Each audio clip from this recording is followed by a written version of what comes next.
The views and opinions on this broadcast are those of wearecolerain.com and do not reflect the district. Enjoy the game. Welcome to Colerain High School football action. This is Chris Simonitis along with Brian and Brandon White and Mike Work here in the booth with wearecolerain.com, bringing you live Colerain varsity football playoff action.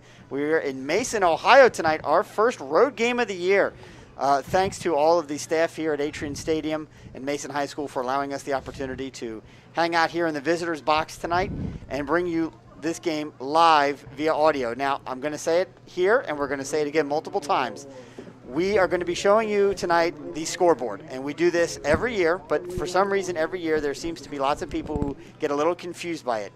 Because of Ohio High School Athletic Association rules, the Spectrum 1 are going to OHSAA. You'll always have the time, the score, down and distance, as well as quarter and timeouts remaining. We'll do our very best. That's the reason we are not allowed to show you the video. Our camera angle of the scoreboard is a little crooked. It's kind of at an odd angle. Yeah, our Cardinals are still playing. It's week 2 of the playoffs, week 8 of the season. So bizarre saying stuff like that. Colerain comes into this game 5-2, fresh off of the 38-7 victory last week at home against the Milford Eagles. They're 5-2 tonight. Are the Colerain Cardinals, and they're going to be taking on the 4 seed. The Mason Comets, who get to host and basically play at their home stadium. But Brian and Brandon, they're also 5-2, by the way, coming off of their win last week. Oh my goodness, who did they beat last week? They beat the Lebanon Warriors. Lebanon Warriors, thank you. So they beat the 13 seed Lebanon Warriors. So he wrote the preview for the game. Yeah, I did, but I didn't. I don't. You didn't read what you wrote? I didn't. I just wrote it. It's just so much easier just to write it. Got to be one of those nights, Chris. It was, no doubt about it. So it is going to be.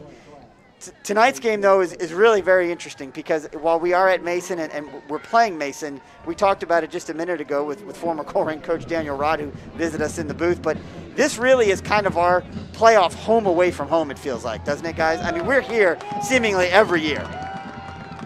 Here come the Cardinals onto the field. They're wearing their all-white uniforms, top to bottom.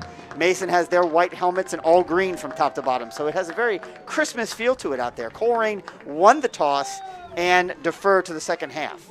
So they will be kicking off to the Mason Comets. We'll get started here in just a little bit of a short while. So last week, boys, we saw a change of quarterback due to injury. Freddie Johnson, last year's starter quarterback, came in and did I would say a very yeoman-like effort to produce 38 points, although 31 really was done on the offense. Defense did come up with a big block punt and the score. But tonight, from what we've heard early, we believe Freddie's going to be in a quarterback again as Tyler continues to kind of nurse that rolled ankle, I think, that he had from the last week of the regular season. He is dressed. I did see him taking snaps. So, and there he is on the sideline. So, and they need him. He's the holder on extra points and field goal attempts. So he's absolutely going to be a part of the game. And depending on what happens with Freddie or how the game goes, we may see him at quarterback. But our understanding is that Freddie Johnson will be starting once again at quarterback for the Colerain Cardinals. And tonight, it's really going to be a test. Love to run the football. Mason is going to be doing it through their big running back, McCormick, who's a senior. We're going to be calling his name an awful lot tonight, as well as the junior quarterback. So you're going to hear their two names. It's a big part of their offense for Colerain. They have everything they need to win this game. Really, it's going to come down to mistakes, and they just cannot afford to make them. This Mason team is a good team. They are fundamentally sound, and they can capitalize on mistakes. So no fumbles, limit the penalties, no negative yardage plays. That's the keys. You talk about their run game, but they're going to be running behind. We're talking about a little later as we're getting ready to kick off right here. So thanks for tuning in. We really appreciate it. It's a beautiful night here in Mason, Ohio. If you're listening from outside, really fall is in the air. We get our boot underneath it, and we are underway. Ball is caught inside the 10-yard line by Mason, taken up to the 15 to the 20, finds a little bit of a crease. 25-30, gets stopped right there, and that's where the Mason Comets will take over. 1st and 10 on their own 30-yard line. Yeah, that was Irison Borders, your senior, number 4, taking out of his end zone. It's going to give Mason good starting position. As Chris said, if they're in 30. But what I see, you've got the big Kentucky signee up front. This offensive line, just look at them. 316, 269, 293, 329. Lots of beef up front. So there's number 22 in the backfield. That is, again, Nolan McCormick, the 5'11", 199-pound senior. Single back set directly behind the quarterback. There's a little play-action pass there. Molnar, the quarterback, drops back the pass. He's got nothing, and it's Dante Corleone who wraps him up and throws him down for a 15-yard sack. Yeah, they go play action there, and it was well disguised, but great. Was that Williams that dropped off and took away, and it was also Michael Bess took away, and they went for the screen, and the defenders were there, so there was nobody to throw to, so he just ate the ball in a huge, huge loss. That might have been the most gentle sack I've ever seen Dante Corleone. I mean, he just he had that one. He had that one last week where he just held him there until the whistle was blown. That's true. He didn't actually bring him down, but he just kind of tossed Molnar down. Molnar, the junior, listed at 6'4", 195. So there is a handoff now over the middle to McCormick, and he's going to just pick up a couple of yards there. Well played by the Colerain defense. And good penetration up front. Ronald Williams Jr. gets in there and makes the tackle on the initial contact. Dante Corleone coming off the field as he has a helmet issue, lost it on that play, so by OSHA rules, he's going to have to sit out one play. Yeah, it's going to bring up the first third down of the game, 3rd down and 22. They need to get all the way out to their own 40-yard line. And much like the Cardinals, this is not a place the Mason offense wants to be. Well, especially with the way the Cardinals get after the passer. So let's see what they do here. We've got 3 wide receivers, 1 single set back. Molnar drops back. Mike Best applies pressure up the middle. Molnar takes it and he rolls. He's going to try and make a man miss, and he does. He's going to get out into the open field, but he's going to get tackled short of the first down. Nice run from Molnar, the quarterback, but he's going to be stopped at about the 33-yard line, 7 short of the first down. Yeah, defensive backs were kind of in a contain right there. They'll give up that little bit of run. You had 23 yards to give up. They'll give you that little quarterback scramble. He can run. He's a good athlete, but he's not going to run away from everybody. So this is going to bring on the punting unit for the Mason Comets. Freddie Johnson back deep for the Cardinals, and he is maybe 20 yards deep. So well, and you got to look, too. Nolan McCormick, starting running back for the Mason Comets, is your punter. But not a lot of respect that he's going to kick it very deep here. Snap is back. It's a good snap. There's a lot of pressure on him, and he kicks it off to his right. It bounces at about the 45-yard line of the Cardinals and goes to the 40. Takes a little bit of a Mason bounce and is going to go out of bounds right at about the 35-yard line. So that worked out well for Mason. At least they were able to flip the field a little bit. The Cardinals offense now will take the field. 1st and 10 at their own 35-yard line. No score here early in the first. Yeah, Temujin Kishe nearly got to it, and we almost had another blocked punt by the Cardinals, but he gets it away. And like you said, that thing bounced about to the 45-yard line. We got 34.5. Yeah, to the 34.5. So we have a new lineman in tonight, Dante Corleone. They're putting him in to get a little bit more beef on that offensive line.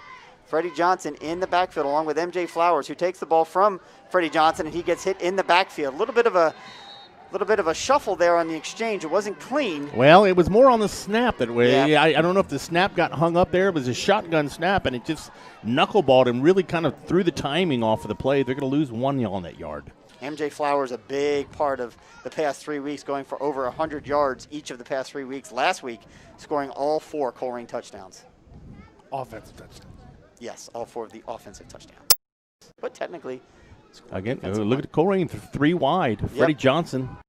Yep, he's takes got the it. direct snap. Yep, he takes the direct snap, and he gets around the edge. He's going to have a little bit of running room. He's going to take it out to about the 43-yard line. We'll see where they mark it. It's going to be a couple of yards shy of the first down, but that's the kind of speed and athleticism that we need to see out of Freddie Johnson tonight. I think they're going to mark it at the 42. Yeah, Cameron Ashurst was there to kind of stuff up the play there at the line of scrimmage. Freddie showed great patience and hid behind that line and then popped up and just said, you want against this team, get your athletes in space. Colerain does, I would say, have the speed advantage. So it's a 3rd down and 3. Mason's a good team defensively. Sound tacklers, 3rd down and 3 on the 42-yard line. Colerain goes that false motion. Trying to get If Mason. I'm Mason, I'm selling out to the right side of this formation. Why? Because here comes the counter. Yep, there goes Freddie Johnson. He takes it, he keeps it, he gets tackled by number 2, short of the first down. He's going to pick up about 1.5 yards, maybe 2, but it's going to be 4th down, and on will come the punting unit for the Cardinals. And then the backside didn't seal off there. Freddie Johnson thought he had the first down and more, then suddenly got tackled on a no one backside. I say that because Levert Jarman was in it at running back. He hasn't played running back all year. He's one of your star linebackers. I got a feeling he's in there just to block. Yeah, so Nolan McCormick could have set up at about his own 22-yard line. Brandon Sinclair's going to take the snap and kick from about his own 30. Yeah, Mason looks like they're bringing the house, and they are. Sinclair gets it off, just gets it off. Fair catch called by McCormick. He's going to take it at the 29-yard line. And we're almost where we started the game at. 3 and out for Colerain, and Mason started last time on their own 30, this time at their own 29. 8:48 left to play this first quarter, no score. Again, as a reminder, for those of you listening, we'd love to hear from you. If you're not watching on Spectrum, or even if you are and you're listening to us, you can always email us here at radio@wearecolerain.com. We know we have our regulars, but if you happen to be listening, especially if you're a former player and you're holed up in college somewhere, you're at home, or wherever you may be, if you're listening, email us radio@wearecolerain.com. We'll give you a shout out on the air. Number 2 in motion. There's a jet sweep to number 2. He takes it from left to right, trying to find some room. He's going to pick up a few yards on that play. We'll see where they mark it. Yeah, shows great patience. We've got 2 number 2s listed on the Masons roster, but I'm guessing by size that's Jax Hutchinson. Looks like he's going to pick up a solid 4 yards on that first down run. Yeah, they just went jet sweep there, and he just showed a lot of patience and waited and waited and waited. They ran to the wide side of the field. So he just found a little hole between the blockers and picked up 4. Just as a preview, the winner of the Lakota East, Lakota West game next week. Site TBD. All right, back in their rotation now. Snap back, Molnar fakes the handoff, keeps himself, he's under pressure, stays on his feet, and pitches it, and it's caught by number 80, the tight end, who is immediately wrapped up and taken down, but he's all the way out at the 40-some yard line. Well, that was kind of on the referees right there. He flipped the ball off, and he caught that, but when the tight end he caught the ball with the knee down to the ground. Got up to go, but the referees hadn't blown it down, so the Colerain defense swarmed on him like they should. But then the whistles finally came out. And that's a good job by Molnar. He gets it off to Molinari. There, really, he just kind of shuffled it backhand as the pressure was applying, and luckily that guy was open and he had just enough to make the completion. Yep, so now first down at the 43-yard line. First down of the game for either team. There's a handoff over the middle to McCormick, and he's hit at the line of scrimmage, but is able to plow forward and pick up 4 yards on the play. Yeah, Mike Best on the tackle. We got a Colerain Cardinal slow getting up. Just a straight dive, nothing fancy.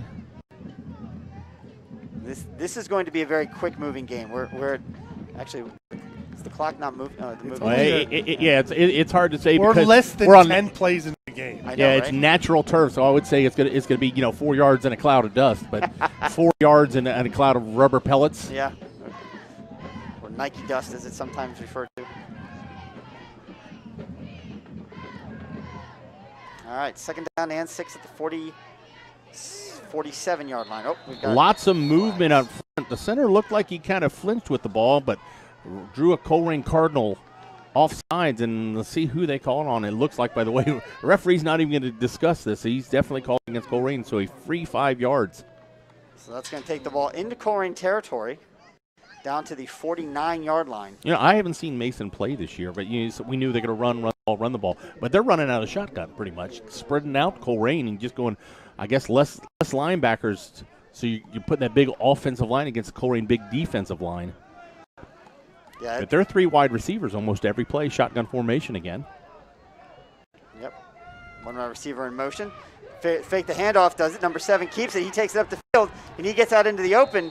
One man takes him down. That's number 29, Willis, who tackles him, but not until he gets all the way down to the Colerain 35-yard line. Another Mason first down. Yeah, nothing fancy here. Just a simple veer option out of the shotgun, and the outside linebacker for the Cardinals collapses. That opens it up out of the outside. Quarterback keeps it and doesn't get touched until he gets into the secondary. Well, and I tell you what, he waited to the last minute to pull that out. It was a good read by the quarterback.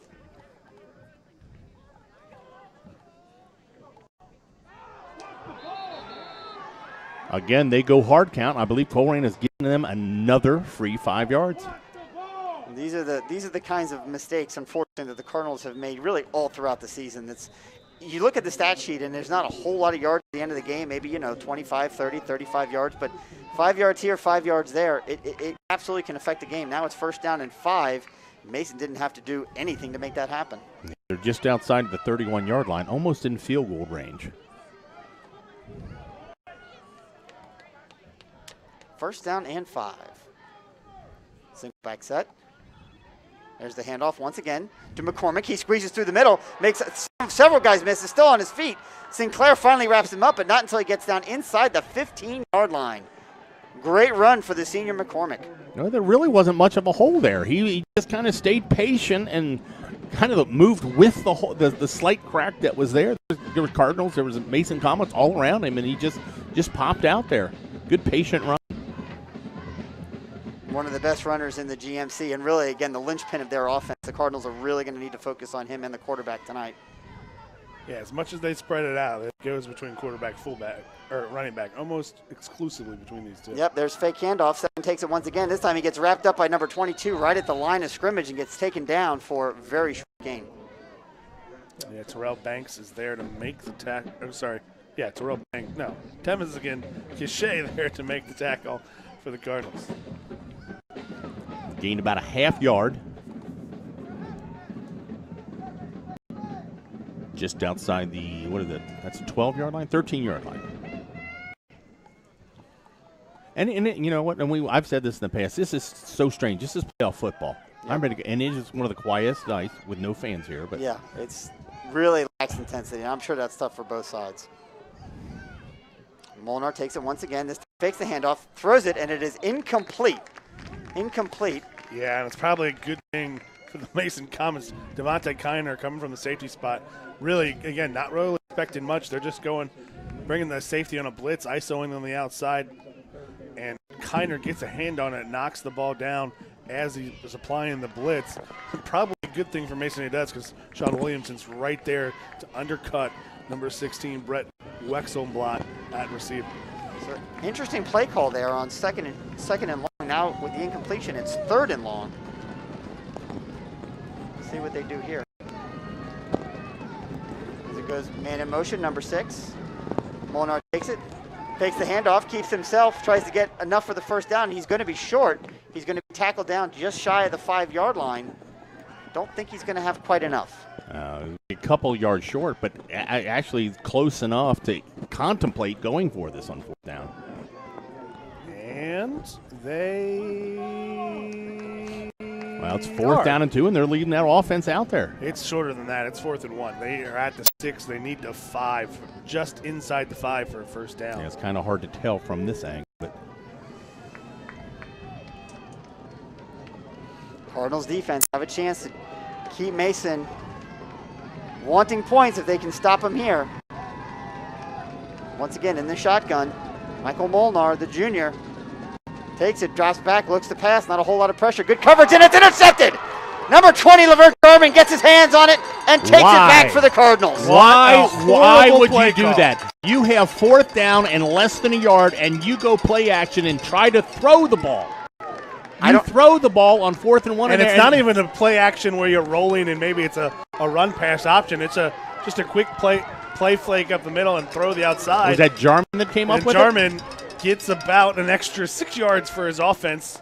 You know, that nice help for Colerain defense from the play calling. You got that. you got the 2nd down pass, which made 3rd down and long. Then you get 4th down and short, and you go for the pass. It just they stop themselves right there. So Colerain's going to take over at their own 12. Actually, I'm sorry, 17. 17, yeah. Freddie was back on the 12. There's a handoff up the middle. Well defensed by Mason, but cutting back into the middle is MJ Flowers. There's a flag. There's a late flag coming in, kind of in the area. That could be holding, but that might have been a face mask. It is going to be a holding. Again, the penalties are something Colerain cannot afford. They just simply cannot afford the penalties. Two offsides penalties on Mason's drive, now a holding penalty. Now, the good news 20 yards. for the Cardinals is it'll be half the distance. That is good, I guess. So it won't be a full 10 yards. Yeah, Mason not overwhelming size there on the defensive line, but they kind of look like an old Colerain team. All the guys are about 220, 230, almost playing linebackers on the defensive line. Colerain offensive line not really doing much to get a push off. It took Colerain offensively last week a couple of series to kind of get moving. So Freddie Johnson's got it, and he keeps it. And the Mason defense just completely collapses on him. He takes it up to the 10-yard line. Picked up maybe 1 yard on that run. Yeah. We know the option. You've got to soften up the middle to work the outside. And Mason is really selling up the middle. Mason defensively was the third-ranked team in the GMC, only allowing 235 yards per game. Although the vast majority of that was on the ground, 166.8 yards per ground on the game. I mean, you have to think that's an advantage for the Cards. But then again, last week, Milford had been giving up 350 per game in the ECC. The Cards only mustered 246. There's a man in motion. There's a counter up through the middle, and we've got a man wide into the open. Up to the 40, the 50, into Mason territory to the 40, to the 30. Can he be caught? He can, but not until he gets all the way down to the 15-yard line. Shannon Murray on the counter, and everyone here in the stadium could see it except the 11 guys in green on the field. Just a counter back to the weak side, and Shannon Murray gets a foot race. A good job by number 4, Iverson Borders. Iverson Borders just has the angle on him to get him out. The first big play strike, Colerain Cardinals, all the way down inside the red zone. I mean, you could see it from here that's where the play was coming. Well, you've had the benefit of seeing a lot of Colerain games, Ryan. So I know, but that was like obvious by formation, who was in the field. Again, you had a linebacker at one of the running back spots. Colerain runs into the tank formation for the first time tonight. There we go. Freddie Johnson takes it, hands off to MJ Flowers, who gets through the line, lowers his helmet, and gets down inside the 5-yard line. I think that's enough to pick up the first down. Fish, he needed the 3-yard line for a first down, and that's what he gets, and he just followed up. And I think the only reason he gets tackled there is the hole kind of didn't open up. They had the push on that side, just not the space needed to get through cleanly. And he'll pick it up and make it first and go. Yeah, for the kind of interesting. We've seen the tank formation where they bring the big offensive or defensive lineman in, and this time they got Jarman in at one of the wingbacks. Freddie Johnson hands it off to MJ Flowers one more time, and he's into the end zone. Touchdown, Cardinals! MJ Flowers. I don't know if you saw what I saw. Mason blew up that play, and as Freddie was handing off that ball, showed a lot of moxie. He gets hammered as he's handing that off. Freddie Johnson probably didn't even get the full handoff. The ball probably wasn't out of his hand. Yeah, it wasn't fully in his hands, but and the Cardinals already struggling up front with their depth. Their starting center comes off, number 59. Zaire Anderson comes off limping, so we'll see. Well, I believe he's their second starter with Ed Lockwood, one of the Colerain starters, not in the game tonight. Snap is back to 15. It's a high snap, but Prather gets it down, and the kick is up and good. So, with 1:23 left to go in the opening quarter, it's the Colerain Cardinals that score first and put 7 on the board against the Mason Comets. And what a stupid play call to set up that whole series as an event. Anyways. It is interesting, right? Well, so not that we're biased because we're on a Colerain broadcast. We're a Colerain alumni and ex-Colerain players. But thank you, Mason, offense coordinator. So, again, you can reach us in the booth at radio. We are Colerain.com. This one coming all the way from Corona, California. Lenny Lopez listening in. You know, it's about 50 degrees now. It's supposed to drop down to about 39 tonight. Lenny sent us the weather forecast for Corona right now. Just so you know, it is 102 in Corona, California. That's hot. It's a crisp autumn evening. Now, it does say it's going to fall with a low of 57, so maybe it does get a crisp evening. You're telling me that they're going to drop almost 50 points overnight? Wow. Well, if you're in the I don't know where if Corona's the desert, but that does happen in the desert. Yes, no doubt about it. All right, so the Cardinals without a doubt, the largest run of Shannon Murray's senior season, able to help put the Cards up early here, 7-0. There's the kickoff, and it's going to not go into the end zone, but be caught at the 11-12. So very short kick, and there's a return. Still up on his feet is the return man. That's number 22, McCormick, who takes it all the way out to the 35, I think is where they're going to mark it, maybe the 36. But a good return from McCormick, about 20 yards on that, and it'll be 1st and 10 for the Comets. Getting back to that last series, you're absolutely right, guys. They throw the ball on 2nd and short. It's incomplete. Then they get to 4th and short, right, a couple of plays later, and instead of running the ball. They had marched all the way down the field with the run. Right. And they stopped. 4th and 1, and you try and throw the ball. It gets intercepted. And then, of course, and I think where Brandon was trying to get to is that, yes, we may be familiar with the counter, but that's something maybe that on film that they might have seen, although we haven't run it a ton. We've run it twice today. Yeah. There's a snap back. We were averaging running it like 7 times a game. There's a handoff to McCormick. He's going to take it all the way up to the 41-yard line. So, to your point, Mason they have only had one negative play tonight, and that was the very first play of the game, the sack. And they're going to learn here going on in the game. Colerain's best lineman, either side of the ball, is Dante Corleone, and due to some injuries and some other things, he is forced to play both ways, so it kind of sucks a little bit out of your stud defensive lineman. Absolutely. Yep, you can see him getting stood up there at the line, but making the play there. Yeah, they tried to run right at him. I don't know why. No gain on that run. Once again, I think that was McCormick trying to take the ball up the middle. Or no, that was, excuse me. That was Molnar who kept it. Oh, yeah, they double-teamed him. He threw off the double team and got there. Don't get me wrong. He's still the best lineman on the field, and that includes, as that'll be probably, Mason goes to silence and let the clock run out, including the Mason offensive lineman going to Kentucky. Dante Corleone, I think, might have him tonight, but the Mason Comets, well, maybe not. The clock jittering for some reason, but it's going finally. All right, there we go.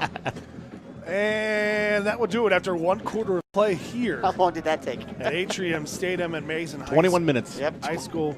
The Colerain Cardinals 7, Mason Comets 0. And what, we've run 6 plays? Yeah, we could be done here by 9 o'clock. So, well, just so you guys know, the pizza will be ordered at 9 o'clock. Okay, great, fantastic.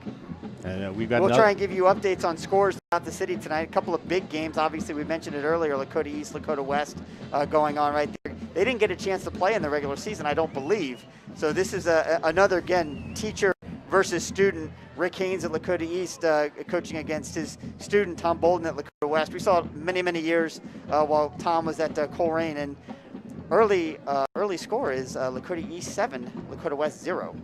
Yeah, I expect that to be another low-scoring game. And that game is like Nick Saban, except in reverse, as Coach Bolden has never lost to one of his former coaches. The other also big game tonight over on the other side of the bracket, St. Xavier at home taking on Moeller.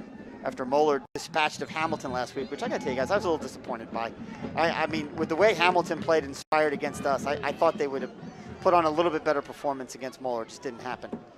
All right, 2 wide receivers split wide to the right, 1 to the top. Drops back to pass, a little bit of pressure, and of course he's going to break it up the middle. 7 takes it, and he's going to stretch out to pick up, I think, enough for the first down. I think the stretch will get him there. We'll see where the official mark is. Yeah, they're moving the chains. Yeah, they look for a quick out there, but I don't think he was looking to throw the ball. I think that was a straight quarterback read, a draw right there. It's very possible because he just looked to the 1 wide receiver that was in the far left, and he really did. He was covered. Molnar is the second leading rusher on the team. He's going to run the football. There's no doubt about it. The Cardinals have just got to make sure that they can contain him. So out to their own 46. There's a handoff right over the middle. McCormick takes it, lowers his shoulder. He's going to pick a positive yard, stays on his feet, busted outside. He's got enough for the first down, deep into Colerain territory, all the way past the 30-yard line, all the way down to the 26-yard line. I don't know how he got himself out of that scrum, but in some video I've seen, that's exactly what he does. He gets himself in that scrum, and all of a sudden he just kind of pops out, and you see him taking off down the field. So huge run for the senior McCormick on second down. 5'11", 199, shows a lot of strength right there. I mean, he's not going to run away from everybody, but he's pretty much a bowling ball. I mean, you're going to have to solidly, fundamentally tackling correct because he just showed right there he will run through you. And LeVert Jarman showing some speed. The junior linebacker ran him down out of nowhere, but it's not before he picked up a big gain. So all the way down to the Colerain 20. Yep, 27. Yep. 1st and 10 for the Comets, trailing 7-0. There's a handoff right up to the middle of McCormick. There's a huge hole right in the middle of the line, and he's going to take it and have enough for a first down run. He's going to pick up 11 on that. And that's what we talked about pregame, the wearing down of some linemen for Colerain that may go both ways. And quite frankly, the size of the Mason offensive line, I mean, they grow them big up here. Yeah, 6'5". You know, we got Paul Rodriguez, you said, going to Kentucky, 6'5", 316. Skylar Horn, 6'2", 265. Matt Bilos, 6'4", 293. First down and 10. Ball spotted on the Colerain 15-yard line. Mason threatening. Molnar under center. Takes the ball, hands it off one more time to McCormick. He takes it, pushes forward, and he's going to pick up about 4 yards on that first down run. Yeah, nothing fancy. Just turn around, hand it off straight fullback or halfback dive. Just a lead with a fullback kicking out, and nothing fancy. But they're going to take 4 yards in a cloud of rubber pellets every time. You know, they were kind of out of the shotgun the first two drives. This time they're just going extra tight end. They're just going power football. So quarterback is under center. So why wouldn't they just continue to do that, right? And let's see what they do. One would think. One would think. They go overload the right side. Yep. Under center once again is Molnar. Got McCormick right behind him. Turns, hands it off to McCormick. He takes up the middle. He's patient. Finds a hole. Gets hit right in the hole. Let's see who that was. That was number 8 on the tackle, but not until he gets down close to the first down. Yeah, Kendall makes a good read, hits him in a hole, but again, McCormick falls forward. It's going to bring up a 3rd down and 1. This is a good time to throw the ball if you're Mason. Why would you? That was sarcasm. Okay. Well, if you do it and you make it, you're a genius. Not necessarily. You can have a good result out of a bad decision. So 3rd down and 1, ball sitting on the 7-yard line. They don't need to score. They just need the 1 yard. Let's see what they do here. Shotgun formation. Shotgun formation. Molnar takes it, hands it off in the backfield. McCormick makes one guy miss, but there's German once again, who tackles him. Doesn't he Yeah, he fell forward. Yeah. German got him. I thought he needed the 5. I don't think he yeah, did. We're at kind of an odd angle. The flag looked like he needed it at the 5, but the referees are moving the chains without a measurement, without an argument from the Colerain coaching staff. But without Jarman there, that whole right side is open. He's walking into the end zone. Well, that play was designed to go inside. Running back does a good job to pop it outside. So 1st and goal at the 5-yard line. Let's see what this defense can do. And here they're back to the shotgun formation. Yep, wanted to spread out that Colerain offense. There it is, a handoff once again to McCormick, and he's met right at the line of scrimmage and knocked back, I think, a yard. Once again, number 8 on the tackle. Yeah, Xavier Kendall. Nothing deviating from the norm here, just the same play. I wouldn't be surprised, though. We know made fun of him for the previous play calls. This will be a good spot. No, just a quick play action. The Cardinals are not giving any sort of respect to your slot receiver. Just a quick little bubble screen or a quick slot up, something in the middle just to get those slot receivers because the safeties are biting almost immediately on that little read option. So 2nd down and goal, ball at the 6-yard line. There goes the man in motion, fakes the jet sweep. Molnar keeps it. He's going to try and get it in, and he does not. He gets just inside the 5. Maybe picked up a couple of yards on that, but now it's going to be 3rd down and goal from probably the 4-yard line. Yeah, that's kind of one of those plays you normally see out of the Wildcat where it's just, fake the jet sweep, quarterback kind of follows underneath. Molnar keeps it himself, and Cardinals hold strong and make it 3rd and goal. It'd be interesting what they did. A lot of substitutions on this play. Said they were going out of having success from under center with extra tight ends, then went to the shotgun formation. It looks like they're going power football again, bringing a fullback and 2 tight ends. I formation. Yep, number 13 now lines up in the backfield as a lead blocker. Molnar under center, takes the ball, hands it off, keeps it himself actually, looking to get inside, and that just did not work at all. The Colerain defense sniffed that out and tackled him for a loss. And not a terrible call. An interesting little wrinkle because everyone is selling out for McCormick, and that's just a great by Temesje Cachet. He just doesn't bite, but then reads it just at the last moment, gets an arm, and the rest of the Cardinals clean it up. And it looks like they are bringing in the field goal. So huge stand by the Colerain defense there. 1st and goal at the 4-yard line, 5-yard line when they started that, and were able to keep Mason out of the end zone. Second time the Mason Comets have been within the 10-yard line. Yeah, it's Michael Timmix, sophomore kicker. Given the success of Mason's soccer team, my guess is there are several soccer players who don't even make the team here, and I bet they can kick field goals. Okay. Referees had to stop play a little bit because the play clock wasn't started. No, they had to reset it. It was getting down to like 3. It was at 40. I know, it was at 3 before they blew the whistle and reset it. 6 the holder, 83 the kicker. Trying to put 3 points on the board are the Mason Comets. Snap is back, hold is down. Is up. He missed it. No good. No good. He pushed it right. He was on the far right hash, which is kind of a good angle for a right-footed kicker, but he just didn't pull it enough, and he had enough leg. That is one of the most difficult things I can see to miss in that way. To miss right-footed kicker on the right hash, misses it right. That's like you could imagine a hook, right? Yeah. Maybe, but pushing it surprising. Well, not only that, not only did he push it, he didn't it didn't have any swing. He just missed it like it went straight. Yeah, and there's no, I'm looking for flags here. The flag in the end zone is completely still. There's no wind tonight. Now, the Cardinals should be arguing this. The ball went in the end zone. That's a 20-yard line. Yeah, they get the ball at the 20-yard line for a missed field goal. It's just like a punt. Yeah, maybe it's just the Mason defenders that don't know that. I would hope somebody knows that. Colerain coaching staff is out on the field. Yes, they are. You would think playoff referees would have enough experience to know this rule? Well, Unless they're waiting. Are they discussing it? This is not a discussion. This is a simple rule. Well, Missed field goal that goes back out of the end zone or crosses into the end zone it's a touchback. is a touchback, and the other team gets the ball at the 20-yard line, and there you go. I think they're going to move it. yeah. Well, they got it right.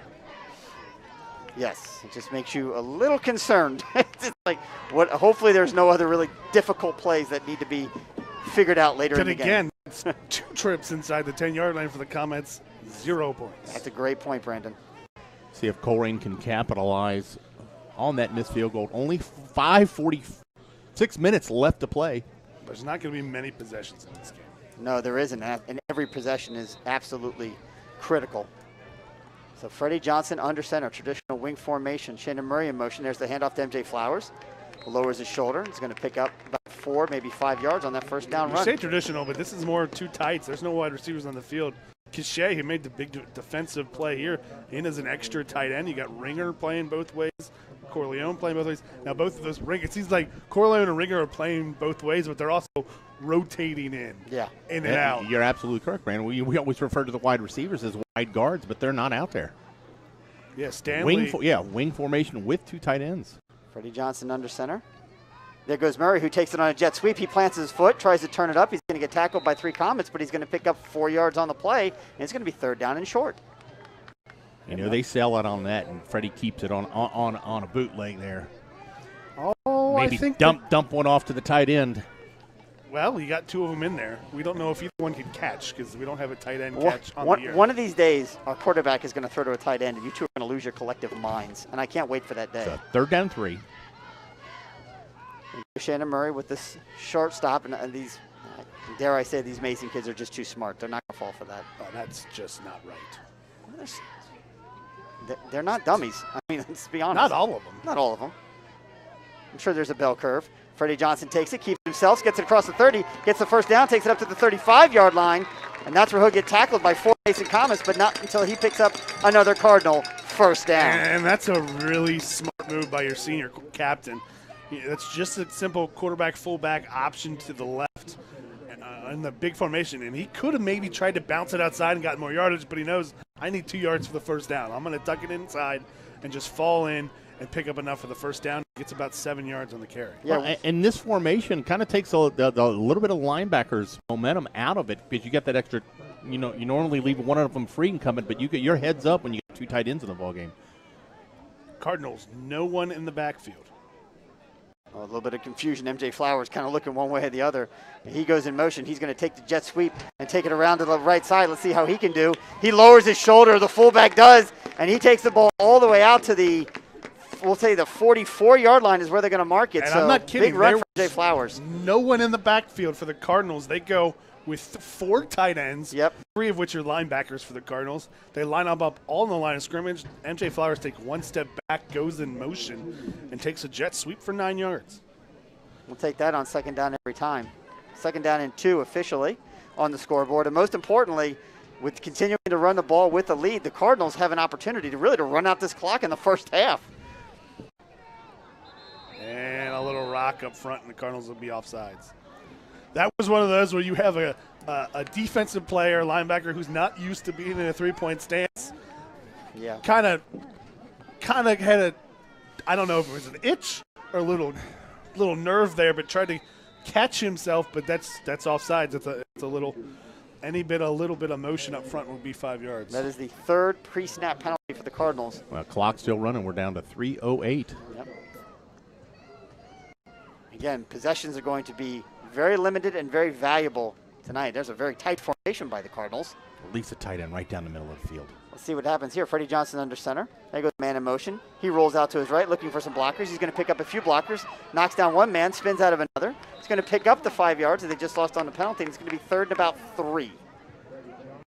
So again, to your point, Brandon, that seems like a very smart play call, smart execution by senior quarterback captain who, again, Freddie Johnson started every single game last year for the Cardinals, playing 13 of them. So he knows what to do come playoff time. And I think that's a formation where you're setting that up for later.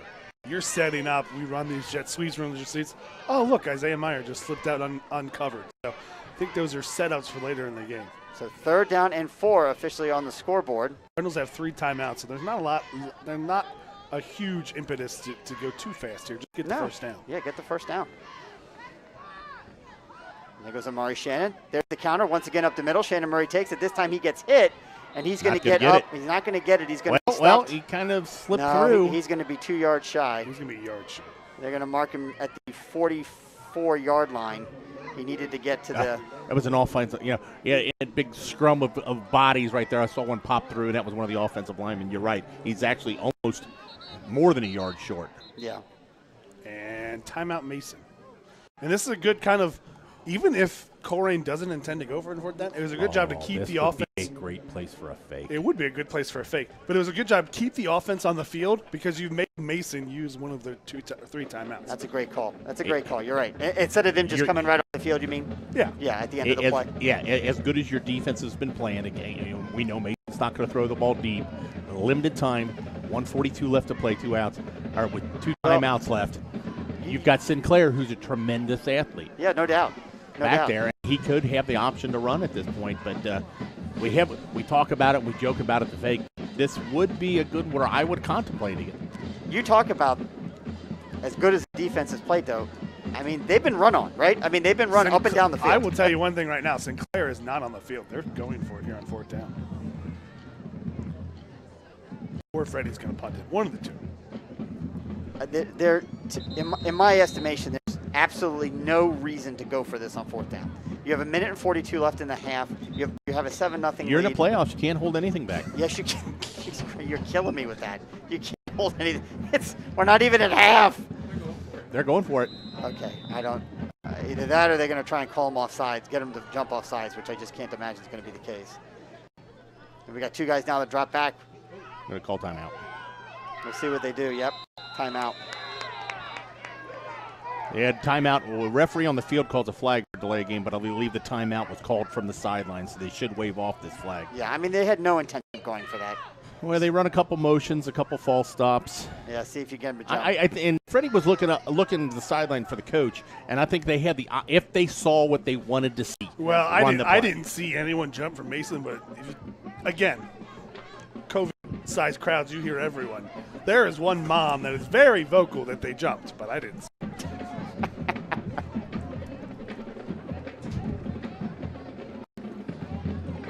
I'm sorry. Yeah, Brian, you're going to have to write that down. I'm sorry, I didn't understand what you said. So that's absolutely the right decision. So now, yep, they made a decision. They got the timeout, so they did not lose the 5 yards. So still 4th and 2. Yeah, Sinclair is come on the game, so they brought the punter back out. Right, and he'll do the smart thing and punt at the McCormick, and the special teams defense is going to have to find a way to make sure they contain him. We don't need him to return anything back here. If he's smart to kick it completely away from him. There's a fake handoff to MJ Flowers, and he's going to get a call for the first What down. A great spot for a fake. MJ Flowers takes the direct snap and takes the ball up to the 50-yard line, a 6-yard gain, and it's a first down for the Colerain Cardinals. And after all that dancing, well, we're going to go for it. Oh, we're going to make you call your timeout. Oh, now we're not going to go for it. Okay, you're going to try to jump off sides. No, we're not going to do that. Let's just run the fake. Cardinals, though, they got to get going. The clock is running. You know what I always say? It's the playoffs. You can't hold anything back. You always say that. Yeah, Chris. but the Cardinals got to get going. The clock is running. Totally agree. 28 goes in motion. Freddie Johnson drops back to pass, and he's going to throw it deep, intended for Isaiah Myers, who catches it and stays in bounds all the way down to the 25-yard line. Big junior Isaiah Myers coming up big on the pass from Freddie Johnson. Here's the thing. No way that Ryan, nothing against Ryan Kaplinger, but you cannot go when there's only one receiver on the field, go single coverage with Isaiah Myers and press coverage with that. Yeah, safety came over, but he was way late. Clock under 1 minute. Ball is set. Snap is back to Freddie Johnson. Hands it off to MJ Flowers, who's got a huge hole in the middle of the field. He lowers his helmet and knocks that guy over. He stays on his feet. He's into the end zone. Touchdown,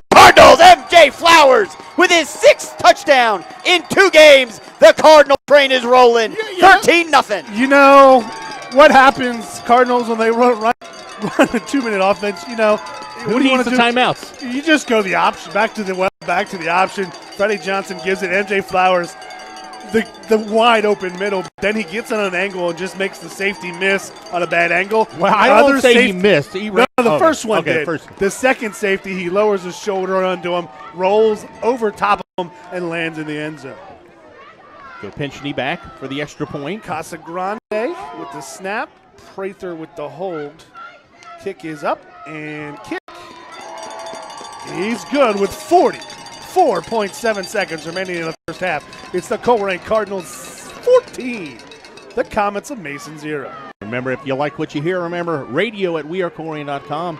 Got one of our players who's not with us tonight, Ed Lockwood, at home listening to the game with his father, Fred Lockwood, 1984 grad. Thanks for you guys. Wish you guys were here, but thanks for listening. Can't talk about what that drive means to this Colerain, not only the offense, right, but the team. Because remember, Colerain won the toss and deferred, so they're going to get the ball to start the second half. And with able to, off the missed field goal by Mason, which was it was the definition of a chip shot. For them to march all the way down, do the gyrations they did on fourth down, and then to pull off the fake punt to get the first down, and then the huge pass play, and then MJ Flowers blowing through the middle. I mean, it just brings a level of confidence and dare I say, swagger to this Colerain team that I don't know that we've seen a lot of this year. Look at their sidelines. You know, they're enjoying this, but it is. Mason Comets been inside the 10-yard line twice, come away empty. Can't expect that to happen every time. So there's a low squibber right down the middle. It is picked up at the 15-yard line. There's a Colerain defense who tackles him, not until he gets all the way out to the 35. I think that was McCormick once again on their return.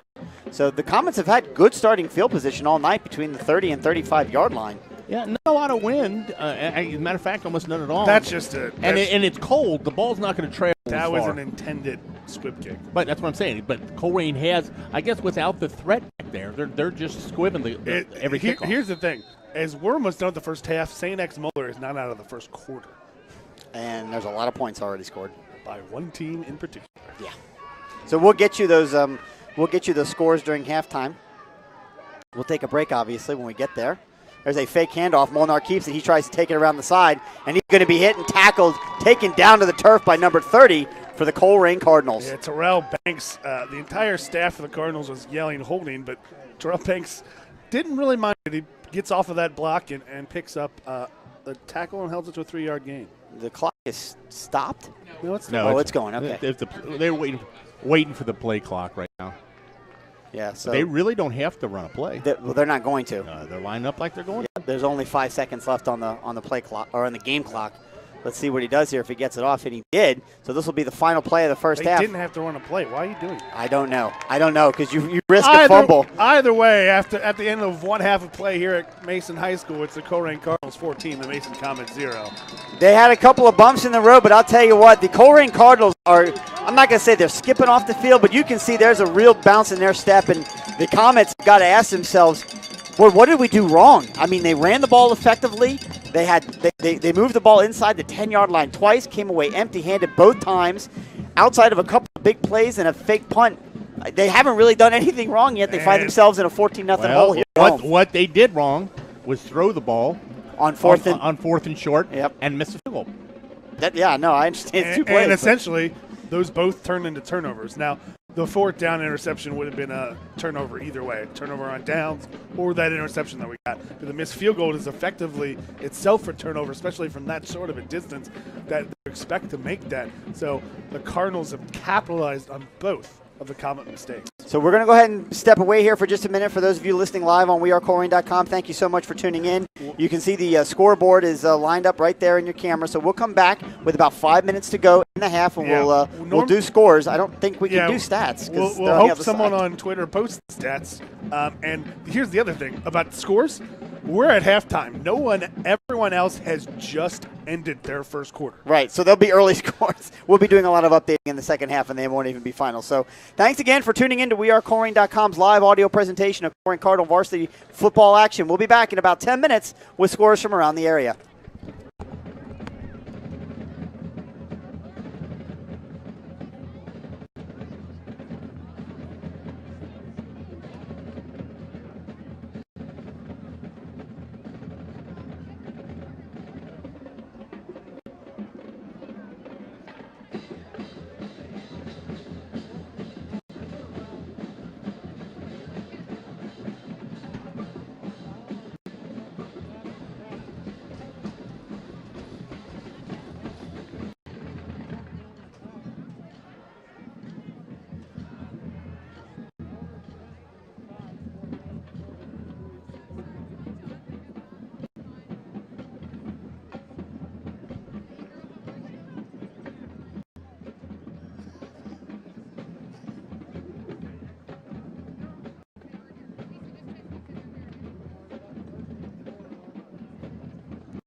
And we're back.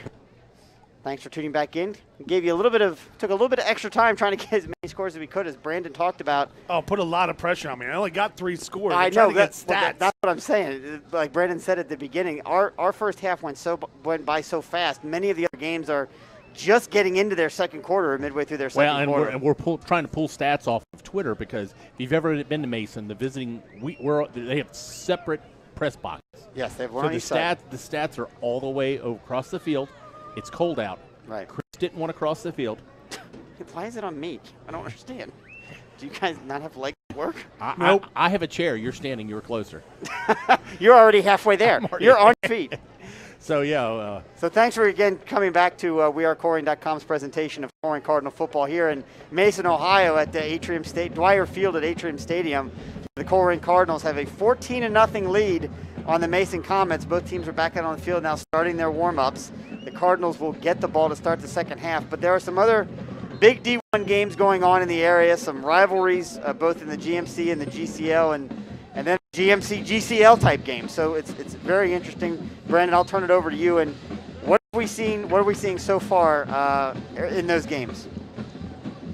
Right now, it was Lakota East against Lakota West. The winner of that game plays the winner of this game. Lakota East jumped out to a 7-0 lead over the Firebirds. The Lakota West slowly pulled back in. A couple mistakes by both teams in the other team's territory. Lakota West scored twice to make it 14-7. East was driving, but knowing their offense, they just kind of ran out of time in the half, so they settled for a field goal, but that field goal was blocked by senior captain for Lakota West, Alex Afari. So it goes into halftime. Lakota West 14, Lakota East 7. Elsewhere, I didn't bother to look who scored or how they scored, just that St. X scored a lot of points. Moeller has a kickoff return as their only answer. It's 35-7, and they're still in the second quarter. It was 28-7 at the end of the first. Elsewhere, Princeton got up 7-0. Elder answered. Got up 14-7. Elder answered. Elder scoring. They're still in the second quarter, but it's Elder 21, Princeton 14. Elsewhere, St. Ignatius leads Euclid 10-7. Piqua leads Harrison 21-0. Upset Bruin up north. Medina leads St. Edwards 14-10. That's it? That's all I got. We're so far ahead. Sycamore leads. I'm sorry. In a non-playoff game. In a non-playoff game, Hamilton leads Sycamore 18-0. Ross over Monroe 21-7. Kings over Talawanda 21-0. New Miami trails Fayetteville Perry. That'd be a big upset for Fayetteville Perry. 19-14. Centerville over Fairfield 17-14 in this game. That's an interesting matchup, though, Centerville and Fairfield. 13-7 Middletown over Oak Hills in another non-playoff game. I shouldn't say meaningless. It's a non-playoff game. Yeah, it means something. It means those kids, absolutely. Somebody the asked. few stats we were able to get from Twitter, Freddie Johnson is 1 for 1 for 25 yards. He's got 4 carries for 20 yards. And Jay Flowers, 8 carries, 58 yards, 2 touchdowns. Shannon Murray, 3 carries, 81 yards. So if you add that up, the Cardinals really only ran 12, 15, 16 plays in the first half, accounted for those 3 main players. So not a lot of plays going for the Cardinals. On the other side of the field, Michael Molnar, 1 for 3 for passing for 10 yards and an interception. He has as many completions to his own team as he does to the Colerain Cardinals. He has 10 carries for 33 yards, and Nolan McCormick, 10 carries for 68 yards. Yeah, some people, we just ask about the non-playoff games. You're allowed, OSHA's allowed 10 games that you're allowed to play. So if you're out of the playoffs, you kind of create your own schedule from that point. So kind of interesting, as you said. Fairfield, you think a lot of teams will keep in the same division. They called up Centerville, and they're playing Centerville. Fairfield's got a really good relationship with a lot of the GWAC teams, it seems. They seem to be playing them. Well, they just don't have an open GMC school to play, because all the GMC schools either kind of like Oak Hills match up Middletown, right, and Sycamore with Hamilton. All the other GMC teams are playing this week, so they're kind of the odd person out. The same thing with Centerville on the GWAC side. So quick reminder for those of you listening, thank you so much for tuning in at Colerain.com. Big shout out to the Colerain boosters who make what we do possible. They purchase the equipment, make sure we have everything we need in terms of airtime and website and all the kind of things that make what we do possible. So thank you to the Colerain boosters, and that's all of you out there who donate to the boosters by going to wearecolerain.com and underneath the More menu finding the Colerain boosters option, and there you can join. So thank you for that. Colerain Cardinals getting ready to receive the second half kickoff here, up 14-0. There's still time on the clock. We're on the spectrum. Yeah, enough time waiting for us to start the second half. St. X scores again just before half. They are at halftime, 42-7 over Moeller. And Christian, you talk about the booster support that we've got. I kind of shared with you earlier. Our first away game, we're all volunteers here. When we first got started 11 years ago, we did a couple home games. We figured out this is almost our anniversary. Tonight is the anniversary of our first road game ever, 11 years ago. How about that? And where was it at? Right here in Mason. It was right here at Mason. And we won 21-0. And we were over there on the visitor side over there. They had pizza that night. Because we were very scared that we played such a close game to Mason. But now, that was back in the day when Mason was new to GMC. They weren't a very prolific football team. No, coming from over from the FAVC. Certainly not one of their power programs. But they certainly have made their mark in the GMC. And there's a line drive kick caught at the 15-yard line, taken up to the 20 by Freddie Johnson, and he gets tackled backwards. But they should give him forward progress up, I think, to the 25. I think they're going to mark him at the 22, which I think they shorted him there a couple of yards. But either way, the Mason special teams did a great job getting down the field. And that was such an odd kickoff. It was just strange. A line drive and barely got 10 foot, 12 foot off the ground. He catches that in a line drive. You think, oh my God, he's got, this is returnable. Well, but not much blocking up front and good coverage. I know you don't have the numbers used to, but why is your starting quarterback returning kicks? Yeah. That's a great question. You don't have a fast freshman? So here come the Colerain Cardinals now lining up in the I formation. Really spread out the offensive line, a little different look. Yep. Freddie Johnson takes the ball, hands it up right over the middle to MJ Flowers, and Mason was ready for that. Tackled him right at the line of scrimmage, no gain. And they are hooting and hollering, excited about that, trying to get some kind of positivity, I'm sure, going on their sideline, being down 14-0. Big Joe Reed up the middle, 6'4" senior at 330 pounds. We don't have anybody on our offensive line that's probably within 100 pounds of that. No, we do. This week we do. Dante Corleone. With Corleone, yeah. Well, your starting center runs 225. So here we go. Second down and 10. No gain on that first down run. There's Freddie Johnson. He takes it. He's going to run wide, try and get some yards. Number 31 is there. He puts out his hand, and he's going to be tackled him down. There ought to be flags on that. Whistles were blowing, and they tossed Freddie Johnson to the ground. Pretty late in that play. Yeah, it's Caden Evans on a play. Colerain fans are kind of complaining about it because, we've seen late whistles the last couple of weeks. I don't know what it is. It just seems that, you want to give the runner a chance, but then you get a lot of, we saw some fumbles that weren't fumbles, shouldn't have been fumbles in the last couple of weeks. So the Mason defense stepping up big here in this first series at a halftime, stopping Colerain cold on their first two attempts. No yards gained. It's 3rd down and 10. Freddie Johnson back under center, only one wide receiver out. Shane Murray out, drops back, rolls to his left, looks to pass, throws it down the middle of the field, and it's tight end by number 12 across the middle of the field. He's going to be very close to the first down, and I think they're going to give it to him. Yeah, there's a flag way behind the play. Okay, well, let's see what that is. Are they talking? Hold on, just it looks like he might be calling a rough tackle, one of those defenseless receivers. He was undercutting the legs and laying flat on his back. Are they the helmet to helmet? Helmet to helmet is the call. So it won't even matter if he got enough yards for the first down or not. So they'll get the catch. First catch of the year for Mayante Stanley, the tight end, on 3rd down and long to go. The Cardinals connect on a pass, and they'll get 15 yards more. I tell you what, he did. He was hammered. He did a great job just to hang on the ball. And not only the hit when he was up in the air, but he landed flat on his back and still held on to the ball. Yeah, huge catch on 3rd and long. Well, and they add the personal foul to it, and it takes it all the way out to the Colerain 48-yard line. What's going on? Cardinals, what is MJ Flowers doing? I don't know. Little confusion on the lineup. They haven't started the play clock yet. Oh, yeah, I know. But MJ Flowers is like the last offensive player that would come out of the game. Right. Yeah, exactly. And the referees have stopped. Okay, well, Yeah, well, now they're gonna have to reset the play clock, which they'll do. Like I said earlier, when they had to discuss where to put the ball after the ball was kicked out of the back. Well, I think they might be redoing their math here. I mean, adding 15 yards after the 15. Where was he marked down? Square root of 9 times 4. Square root of 9 is 3. I know. Plus 12. Where was he tackled at? 12 was the guy who made the tackle. Around the 32, 33-yard line, so I think they got it right. No, I was thinking it was more past the 35. I always love our parents. You know, if you're they're also anxious. If you're the Cardinals, though, it's not a big deal. You get a nice little breather. Yeah. You know. Well, but you kind of have momentum there, right? You kind of want to step up and go. Whatever they decided to do, they decided that Cardinals they called it right the first time. Gone 5 wide. 5 wide for the Cardinals. Empty backfield. Freddie Johnson. Quarterback draw. Let's see. That's a very real possibility. And that's exactly what it is. Great call, Brandon. He's going to take it. Good pursuit by the Mason Comets, and there's going to be flags everywhere. Yeah, that one was pretty obvious. Yeah, that's going to hurt the Cardinals. When 3 different referees throw the flag.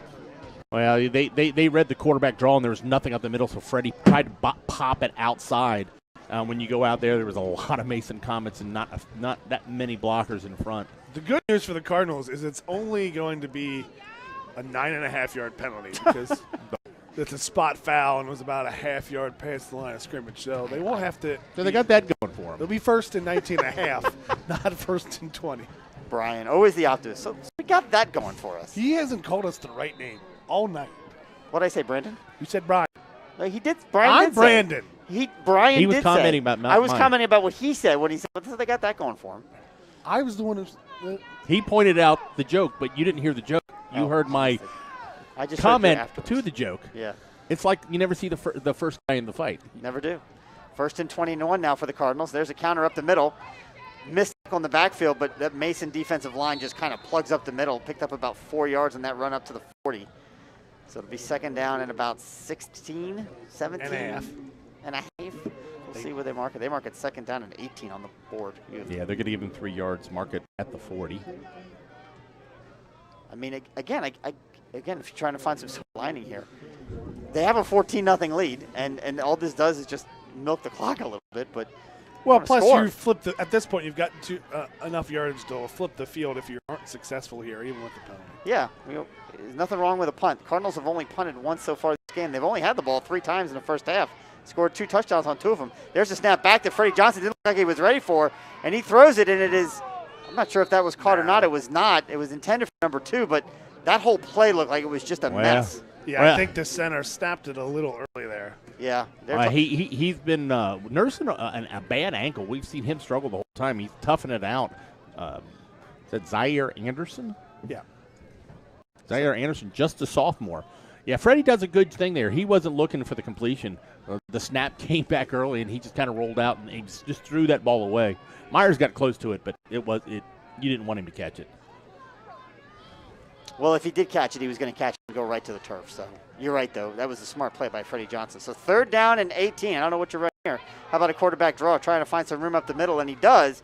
Gets back to the original line of scrimmage. To your point, Brandon, well, it's not going to result in a first down, and they are going to have to punt it away. It's an absolute flip of the field, so it's kind of a win for as messes of a series as that was. Probably not a good place for a fake at this point. No, not a good. You've already got your fake in, so the Mason's probably sitting waiting, expecting it. So not a good spot. Well, you need 9. Last time you only need 3 yards. You only had 2 last time. So Mason did get some pressure on the last attempt. McCormick sitting at his own 17-yard line. There's a little bit of pressure on Sinclair. He kicks it. It's a fair catch called by McCormick.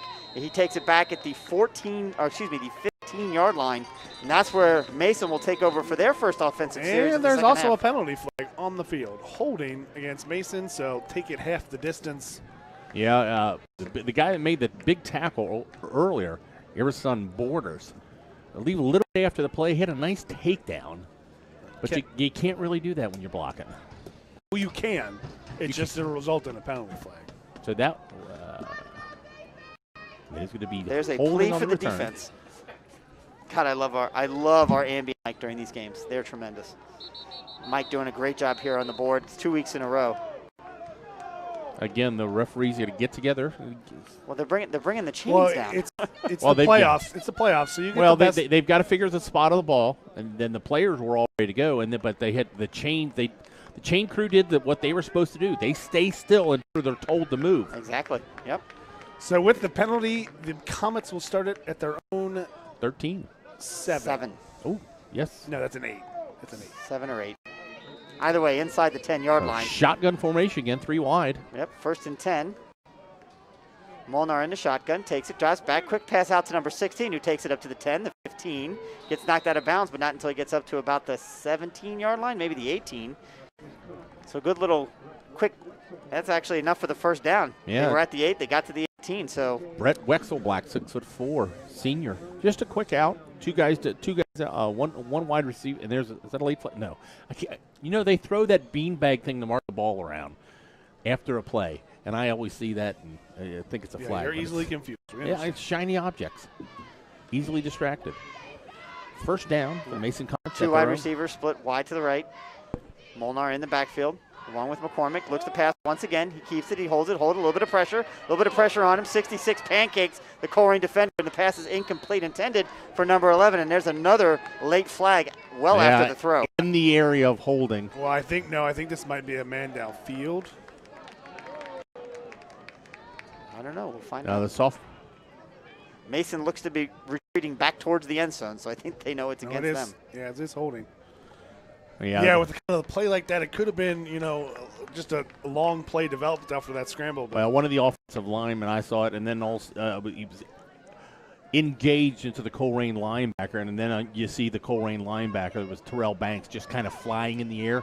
Most blocks, you take them straight down. You don't leave the ground for it, so it's right there in the middle field, right in front of the referees. As the other games matriculate their way to halftime, Brent, feel free to jump in with any score updates you may have. Wow. So I feel like St. X will be done in 20 minutes exactly. So that would be the definition of a running clock. All right, I guess 24 minutes. So remains first down. The ball's taken back to the 8-yard line, which is where they started this series. Now it's first down and 20. There's a handoff right over the middle. Not a whole lot of yards there. That was McCormick that took it up to about the 11. That's a generous spot if they give him the 11. 3 yards on it. Ish. As Corleone led the charge of the Colerain Cardinals. It's surprising when Mason Comets have gone with 2 tight ends, they were very successful running the ball. They go to this shotgun formation, which they're going to have to throw the ball down 14 points.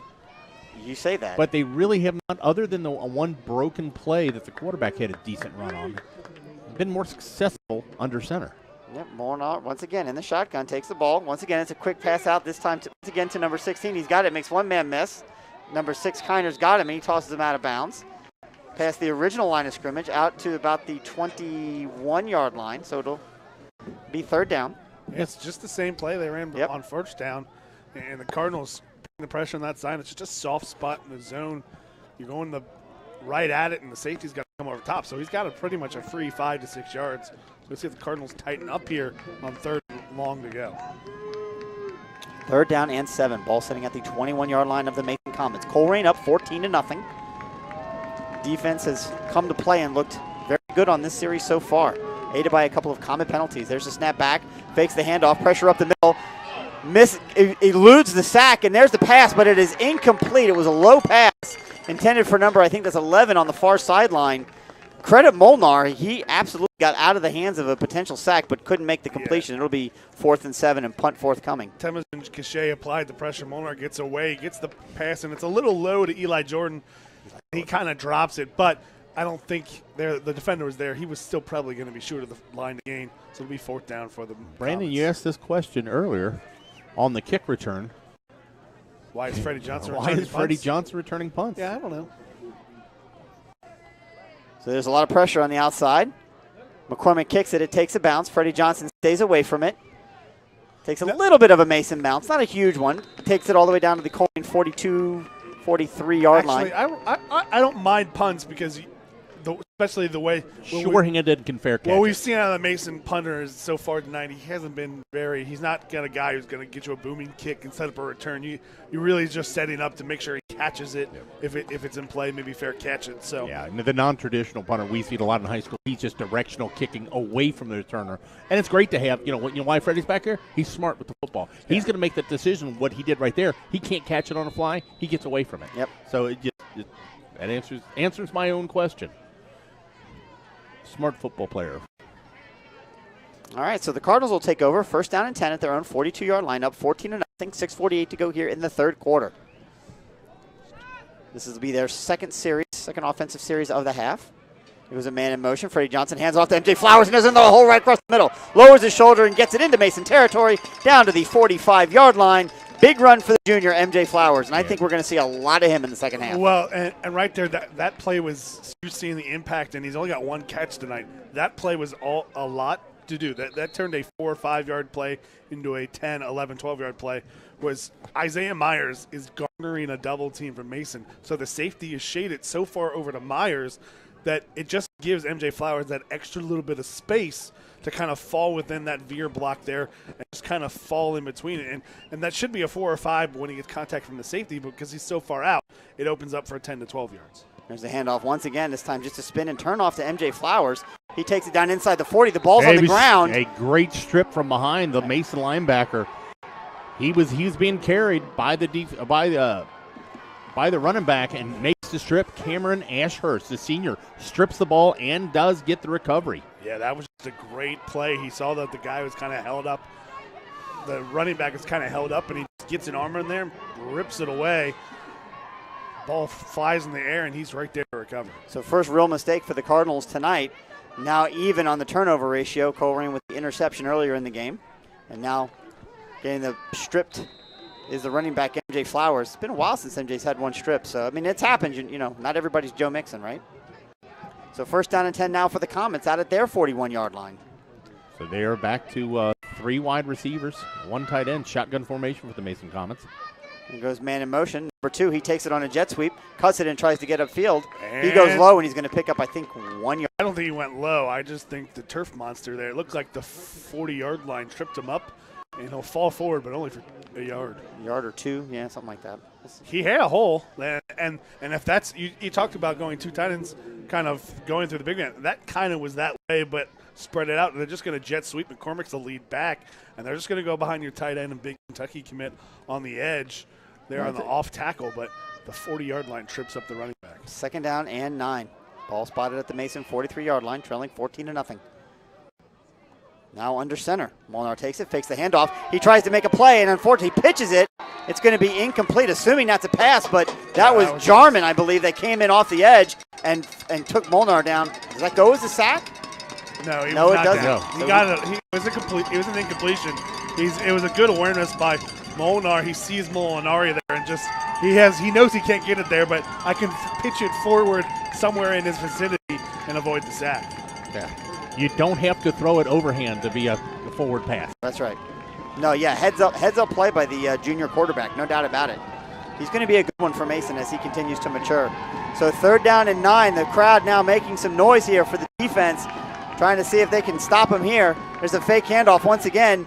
He's got it. He's rolling. He's looking to try and find some room. Mike Best is in pursuit. Runs right by him. Picks up enough for the first down into Colerain territory. So good scramble by the junior quarterback, Molnar, who's going to get the first down for the Comets. And that's kind of really the first time tonight he's really hurt us with his feet, picking up the first down. Well, yeah, Best was kind of in no man's land there. If he commit with the brains of this quarterback, if he commits to the quarterback to the run, leaves a man uncovered. So he's kind of.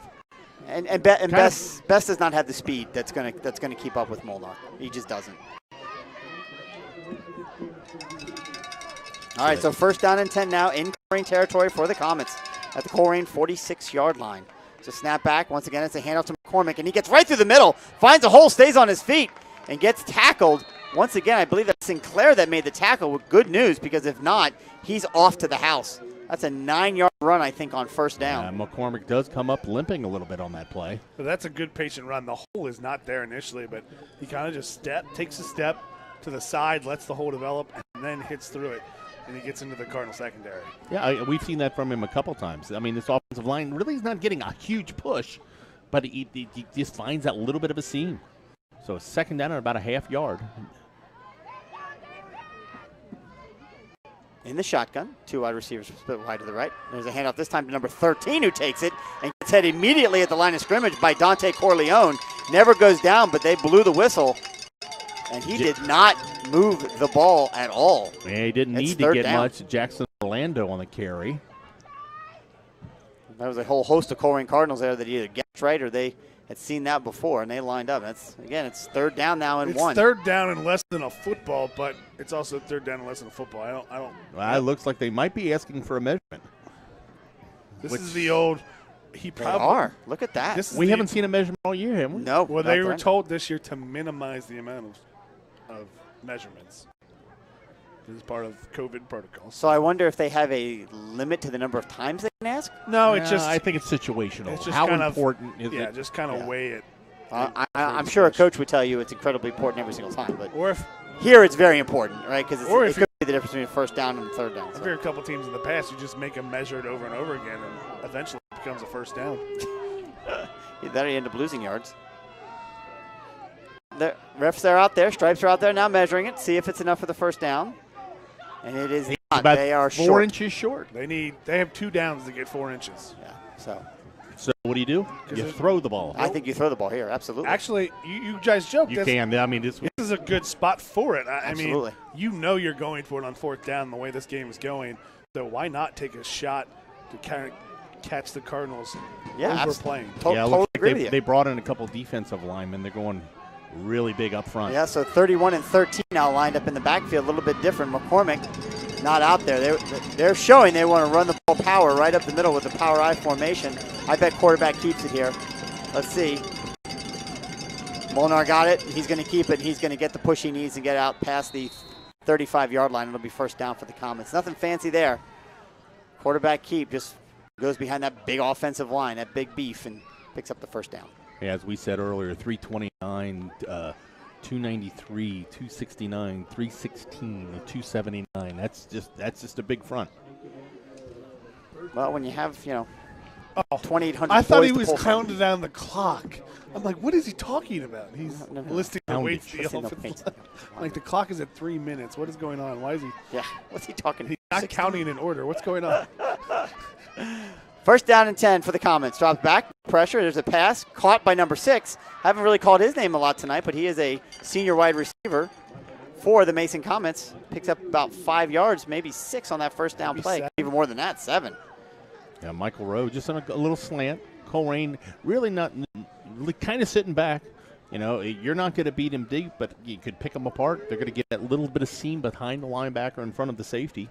3 minutes left to go here in the 3rd quarter, and let's maybe call this out. The defense has been out there a lot this quarter. I think the offense only had a handful of plays before the defense had to be back out there after the fumble. So back under center is Molnar. He's got McCormick right behind him. He's going to take the ball. He's going to hand off to McCormick. He's going to run. I think he's going to have enough for the 1st down. Yeah, he didn't get much, but all he had to do was fall forward to the 25-yard line. I think that's where he fell forward to. Nope, just short of it. Wow. So it'll set up another 3rd and short. He needs to get to the 25 or just beyond the 25, it looks like. The marker is just in front of the 25. Yeah, I mean, shadow of the painted stripe. It's another situation. In another situation, it's 3rd and inches. Throw play action right here over top. Yeah, I totally agree. Well, you're resting one of your top linemen, Corleone, not in the ball game right now. So probably another quarterback. Yep, under center. Molnar takes it, hands it off to McCormick. He's got it. Falls forward. It's going to pick up enough for the 1st down. Gets it down to the 21-yard line of the Cardinals. Corleone now coming back into the game. And 53 for the Cardinals coming out. Well, in the first 2 possessions of the first half for the Mason Comets, they've moved the ball tonight. Yeah, they did. There's no doubt about it. And they got down within the 10-yard line. They're just outside the 20 now. See if they can finish. Yeah, get their first score of the night. They don't have points because of some questionable play calling and a missed field goal. So 1st down and 10 now for the Comets on the Colerain 22-yard line, trailing 14-0 here late in the 3rd quarter. Minute and a half left before we get to the 4th. There's a fake handoff. Molnar keeps it. He takes it up the middle. He's going to pick up about 3 yards. Good collapsing by the Colerain defensive line. Yeah, nothing fancy, just a read option, kind of midline veer from Molnar, and he keeps it up the middle and falls forward for about 3 yards. Second down and 7. Ball at the Colerain 19-yard line. It's a long possession for the Comets. Our Colerain moms letting the defense know, watch for the pass. Second down and 7. There's a handoff to number 2. It's a halfback pass. He throws it. It is, I'm not sure if he caught that or not. It is incomplete. Kenny Willis knocked it away. Yep. I tell you what, he had a good position. And I tell you what, that was a great throw, a little corner route. Yeah, Kenny Willis turns his head at the last second. Both the receiver and the defensive back get their hands on the ball, but when they hit the ground, Kenny Willis strips it out. It's about the third or fourth time we see Jax Hutchinson take the jet sweep. He's listed as a quarterback, so you got to think he's the backup quarterback, maybe the senior quarterback. That time, if you're reading it, though, he bellied out. Oh, I know. He bellied out. He was a jet sweep, and then he kind of took, after the sweep, he kind of bellied out to throw, but it was a good job by Kenny Willis. Sinclair would have been there, but a good throw is a touchdown, but Kenny Willis undercuts it and knocks it away last minute. Big third down here for the Colerain defense. It's 3rd and 7 at the 19. They got to get to the 12-yard line. In the shotgun is once again Molnar. He takes it, fakes the handoff, drops back, looks the pass. There's some pressure on him. He's going to toss it complete to number 80, and he's going to lose the ball out of bounds, but he's going to be short of the first. They're saying incomplete. They're saying he did not have control of the ball. The other referees are talking about it. One referee is saying, nope, he has been overruled. They are now calling it a catch. The referee on the sidelines where the ball went out of bounds called it an incomplete pass. Yeah, he was right there. It was the opposite. The referee at the point of the play called it a completion. No. The one from other side. No. The one with the ball in his hand, the side referee is the one that said it incomplete. No, the back judge. Doesn't matter. The back judge was the one that overruled him. Guys, doesn't matter. Doesn't matter. Let's see what they're marking here. And I think they're saying not only did he catch it, but he had enough for the first down. Which I did not think he made it as far to the 12, but. No, he didn't, but the ball, they're ruling it at a catch and then a fumble. But he did fumble it forward. So they're going to mark it as a 4th down. And are they calling an official's timeout to measure it? Once again, They sure are. So a little bit of excitement here late in the third quarter. 34.3 seconds left to go. It's an angry mob out there. Well, you know what's interesting? Our producer here, Mike, has kind of turned off our outside mic. No, he hasn't. I can't hear it in my ear. You can't? Oh, no, I can hear it. So they're all. Hey, there hasn't been a single curse word uttered yet. They're not really short. Nope, he is a couple inches short again. It'll be 4th and inches. Which again, you're down 14-0, and you're going into the fourth quarter. You may only get the ball one more time. There's no reason to not go for it. They'll absolutely go for it. Yeah, they're probably looking again for the quarterback sneak, but this time here comes a Mack truck in from Corleone's back in the game this time. Yeah, that's because Mason just rolled their Mack truck out there along with 78 to try and get 3 inches. I mean, again, it's a quarterback sneak. There's no reason for it not to be. Well, he's in the shotgun. I know. Well, now he rolls out, and we're going to go Wildcat to McCormick. He's going to take it right up the middle, and he's going to have. He's short. He got stopped. I'm not sure where they're going to mark it. I think he got it. Ooh, that's right. He didn't need the 10-yard line. He needed the 11. The referee is saying he didn't get it. Yeah, no, he got it. No, wait. Okay, he's moving the chains. Yeah. He's moving the chains. I misread the hand signal. He needed to get just past the 12-yard line. He got about the 11.5. I thought it was the 10 to get during the middle. Got a little excited. But that's a bit of a gutsy play call, right? Because I guess you're waiting for the hole to develop just enough. But good play by the Colerain defense. They stopped him just not quite soon enough. So now they rush to the line, does the Mason Comets. First down and 10. They want to try to get a play in before the end of the quarter. Molnar in the shotgun. Right next to him is McCormick. One wide receiver split wide to the right, 2 to the left. There's the hand to McCormick. He takes up the middle. He finds a hole. He gets us down inside the 5-yard line. I think they're going to mark him down right at the 5. So that'll be the end of the third quarter of play here at Mason High School. After 3 quarters of play, it's the Colerain Cardinals 14, the Mason Comets 0. What did Colerain have? 3 offensive plays that entire quarter? I think 3 or 4. No, they had 2 offense possessions. They had the 3 and they had the 3 and out. They had about 7 plays. Was it 7 plays? That yeah, and just what we count the first half. 16. Yeah. So under 25 total offensive plays. Offensive steps. Yeah. I mean, look, you can reach at a premium. In the booth at radio@Colerain.com, Matt Broush listening in, class of 04. Awesome. Thanks for listening in. Got a couple quick score updates. Yes, let's. St. X is a running clock. It's 42-7. Moeller in the second half. For some reason, Lakota East had it at the 15-yard line of West, but then was stopped on 4th down. West with a big pass play on the next play. For ensuing play, sets up a short field the other way. It's 21-7 West over East. That's in the third. Not really a surprise. And Elder Princeton is still at halftime. Oh, I was going to say, I saw the score 21-14. I'm like, there's no way. What is the score at that halftime? It's 21-14 still. 21-14 Elder. Right. I'm like, there's no way they're into the third quarter and somebody hasn't scored yet. That's crazy.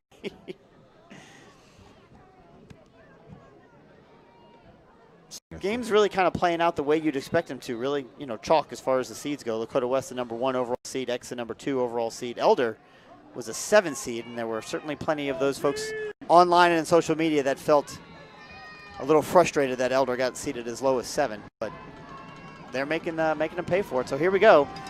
It's now 2nd down and goal. Ball at the 3-yard line.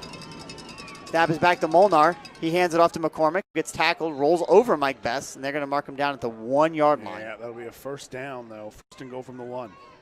Yeah, Best makes the tackle, but he can't get his feet planted, and kind of takes him over his own body, tackling, assist him with an additional 1.5 yards, 2 yards. This has kind of got that inevitable feel like the defense is just going to give this one up. No, never. Hope not. Mason's been inside the 10 twice already tonight and came away empty-handed, but. And again, they're going shotgun formation. See if the quarterback goes out and they go Wildcat again. Nope, he's going to take the snap. He's going to fake the handoff. Or no, actually, he's going to give it to McCormick, and I think they're going to mark him in. Yep, sure are. McCormick takes the handoff, and he gets into the end zone for the first Mason score of the night at the 11:27 mark of the 4th quarter. It's 14-6. Colerain, extra point pending. A long, sustained drive just wore that defense out, and you've got a couple linemen going both ways. Yeah, Colerain's going to have to get something going offensively. Still a lot of time, 11:27 left to play. Oh, yeah, absolutely. This game is far from over. Well, that's all you can ask for is an exciting fourth quarter. The sophomore, missed his only kick on that field goal attempt earlier. And that was a chip shot. That was even closer than this This time one, he's in the middle of the field for the extra point. Let's see. Snap is back. Hold is down. Kick is up. Kick is good. Kick is good. So with 11:27 to play, the Colerain Cardinals 14, the Mason Comets 7. So you nailed it, Brian. The offense has got to come out here, and they've got to sustain a drive, or, like, as you often say, well, just quickly. But honestly, I kind of like to see the defense get a little bit of rest, right? I mean, guys that are not going right back out on offense, of course they need a little bit of break. Of course, you'd like to go up 2 scores. Right. But you need a couple of these defensive guys to rest. So even if you just get the ball across the 50-yard line before he gets stopped, you need some time. But you know what? And he's important. You had 2 Colerain assistants. Each give Dante Corleone a heck of a job tonight in both ways. They each came up with different water cups for him, making sure that young man can catch his breath here at least a couple plays. And now a different coach brings him a Powerade. They're making sure that kid is hydrated. Yeah, absolutely. There's no doubt about it. He can pee himself all night long. There's nothing wrong with that. Keep him hydrated. What? He is really, really doing a job tonight. Did you catch that? Yeah. That's why we went, what? There's the kickoff. It's a squib kick right down the middle of the field. Bobbled a little bit, but picked up by the Cardinals. Just enough time maybe to get a little bit of extra room. Boy, I'm not sure who returned that, but take it up to the 35-yard line. Would have seen him like it. Was that Freddie? That's Freddie. Would have liked to see him maybe kind of veer out a little bit, not run right into the crowd. I mean, there was nobody, it seemed like, over here. When you're returning the kick, your momentum, if you're going to break one, it's up the middle. You very rarely are going to run it outside. Well, and as a kickoff returner, you're seeing one seam and you're going for it. If it opens up, you're good. If it closes down, you're not. Well. Oh, yeah. Hey, can't complain about starting off at the 35-yard line. Nothing wrong with that. Again, the key is here they've got to find a way to sustain a drive. No penalties, no turnovers. Cannot afford to put that defense back out on the field. Coach, defensive coordinator Phil Joseph down there, giving his team some props. There's a jet sweep handoff. I'm not sure who got it. There's Shannon Murray who takes it up to the 45-yard line. That'll be a 10-yard run on first down. They're going to say he was down at the 44. Yeah, that's the same. That's the same play that he broke the long one for it again. Just a little counter sweep. So yeah, they get up to the line quickly. Does the offense 2nd down and short. Shannon Murray goes in motion. There's a handoff to MJ Flowers. He gets through the hole. He gets into Mason territory past the 50. About an 8-yard run for MJ Flowers. It's first down for the Cardinals. And what a good block. Ben Marshall and Josh Ringer on the left side there just blow it up. And Ben Marshall finishes with a pancake. I like the speed and the pace that this offense is coming at. You just said you need to give time for your defense to rest. No, but they're picking up yards is my point. As long as you pick up yards, you got a long way to go. There goes Shannon Murray in motion. He takes the Jet handoff up to the 45. They're going to say maybe the 44-yard line. So about a 5-yard pickup on first down once again for the Cardinals. And you can see from this that the Cardinals are just setting it up, run that enough times where Freddie can just keep it off a play fake. So 4-yard gain on first down. Ball down to the Mason 45-yard line. Freddie under center. Man in motion, Shannon Murray.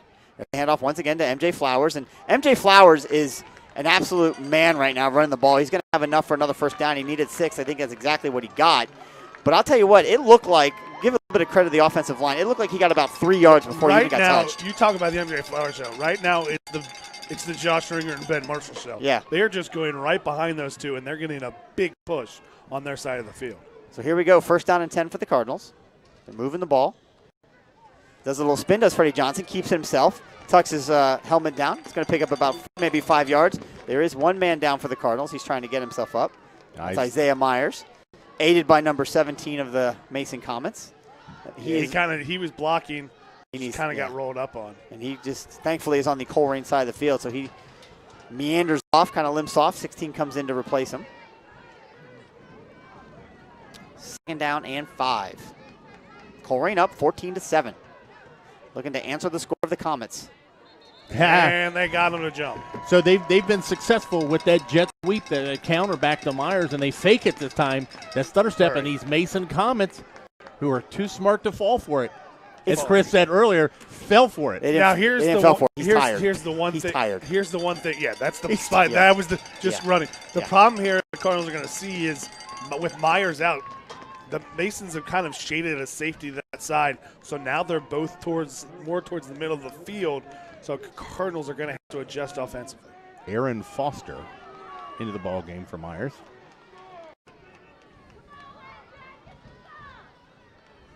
There's another counter. Hand off over the middle. Mason well defended that time. Handed off to Shannon Murray. Hey! Murray should have went down.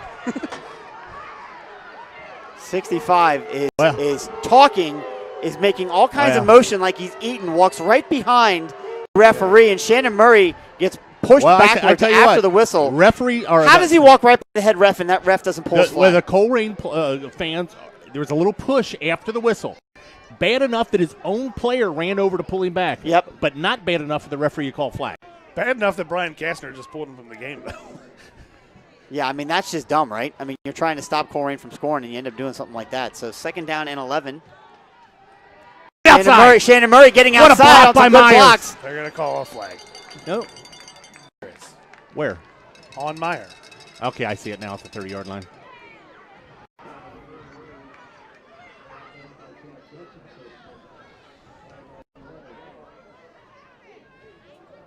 Dante Corleone coming back onto the field. So Shannon Murray took the handoff and broke it outside to the right if we can reset here, but unfortunately I think that's going to be a holding call against the Cardinals. And given that that's a spot foul, that's really going to hurt. It's going to take them all the way back to the 40-yard line. It'll remain second down, but now they've got 20 yards plus to go to pick up a first down. Again, really an unfortunate. Seems like we can't get any kind of those runs to the outside without there being a holding call. It almost makes me think, and again, I don't know, but it almost makes me think that referees, when we do that, or when any team does that, they're almost looking for the hold. It's like somebody has to be holding if there's a jet sweep or if there's some run to the outside. There's holding almost every play. But when you're in the inside, there's a lot of bodies. You don't see it. When you're on the outside, you've got one-on-one. So it's pretty obvious if it's there. Timeout. Colerain. That's a good timeout by the coach, and I'll tell you why. A lot happened there. A lot has happened here in the past 5 minutes. A couple of penalties, a little bit of emotion, some chippiness, holding. Right. So now it's okay, guys. Let's take a breath. Let's just take 30 seconds. Let's capture ourselves here, and let's go out here and let's do what we need to do to get the first down. I still don't know how that Mason Comets didn't get called for the hit after the whistle. Because the referee didn't throw a flag. Well, yeah, my question is why he didn't. Well, because Shannon Murray didn't fall down. If Shannon Murray falls down after that big hit instead of stumbling and catching himself, then it's 15 yards.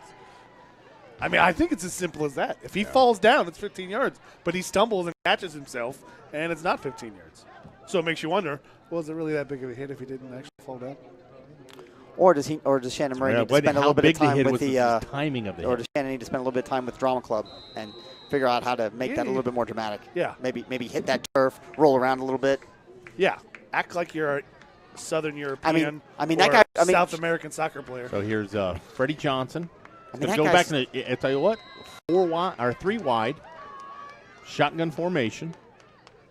Freddie Johnson, MJ Flowers right next to him, fakes the handoff. Freddie Johnson keeps it, rolls. He's looking to pass. He throws it deep down the field. Isaiah Myers catches it. He's at the 10. He's into the end zone.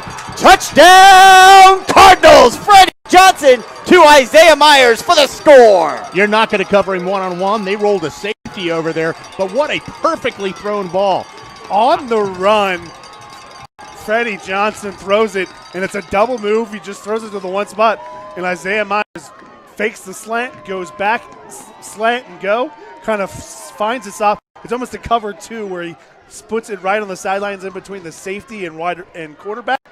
But Myers beats the safety once he catches it, and he's in for 6. Somewhere Daniel Rod is smiling. That's all I'm telling you. Somewhere Daniel Rod is coach smiling. Last year for the Cardinals. He's a big fan of Freddie. Really, he's a big fan of Freddie and Isaiah. Yeah, absolutely. So Pinckney in for the extra point. And it's good with 7:54 to play. Colerain Cardinals 21, Mason Comets 7. A huge third score puts Colerain up by 14 points. 8 minutes left in this ball game. You know, we wanted them to eat the clock up, and they did, but they scored in chunks in a big pass play. And the thing, that was throwing on the run and a dime. I mean, Freddie Johnson couldn't have thrown a better pass. Isaiah Myers was open because of a great, because Isaiah Myers is better than the two guys covering him. Right. But again, there's only one man in the route, and he's being double teamed. But Freddie Johnson rolling to his hand side, his strong side, dumps it right in the pocket, puts it, and Myers really doesn't have to break stride that much. No, he didn't break stride at all. Runs right past the safety and in for 6. I will tell you that it's refreshing. It seems like we're seeing more creativity this week, maybe than what we've seen in the past. And on top of that, almost like if you're holding things back. Well, it's almost like the difference between seeing Freddie Johnson as the starter in week 2 versus last week where he was the first-time starter. We've got whistles on the kickoff. Looks like it's going to be an offsides. Yeah, he launched that flag probably 100 feet in the air. Wow, that was pretty good. It was impressive. Yep, offsides against the Cardinals, so they're going to re-kick and knock it back 5 yards. It's great that it's this week, but you're going to have to find a little bit more of a wrinkle because next week Lakota West is going to be throwing at least one Division I corner back as Lakota West is up 24-7. Yeah, so we think they have it safe there. They have 2 Division I cornerbacks. Now, one of them was out of the game. Jair Brown, he was out tonight. I don't know what that is. You don't know if he's hurt. Who knows? Who knows what it is.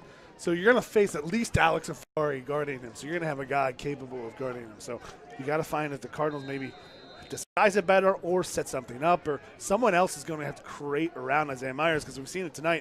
Isaiah Myers has affected it because he's drawn the double team, which he's not going to draw next week. There's a squib kick up the middle, picked up at the 25-yard line. Mason's got an opportunity to get some yards here. Number 31 takes it, but he's going to get taken down right at the 35-yard line. Tell you, we haven't called his name much, but there's one of my favorite Colerain Gardeners, Jarman. Special teams demon makes initial contact. Cardinals are going to get a sideline warning because Coach Joseph was very upset over something. Yeah, well, he's pretty animated. A couple of the players Or he was. He's calm now. I believe one of the referees ran into one of the Colerain players on the sideline.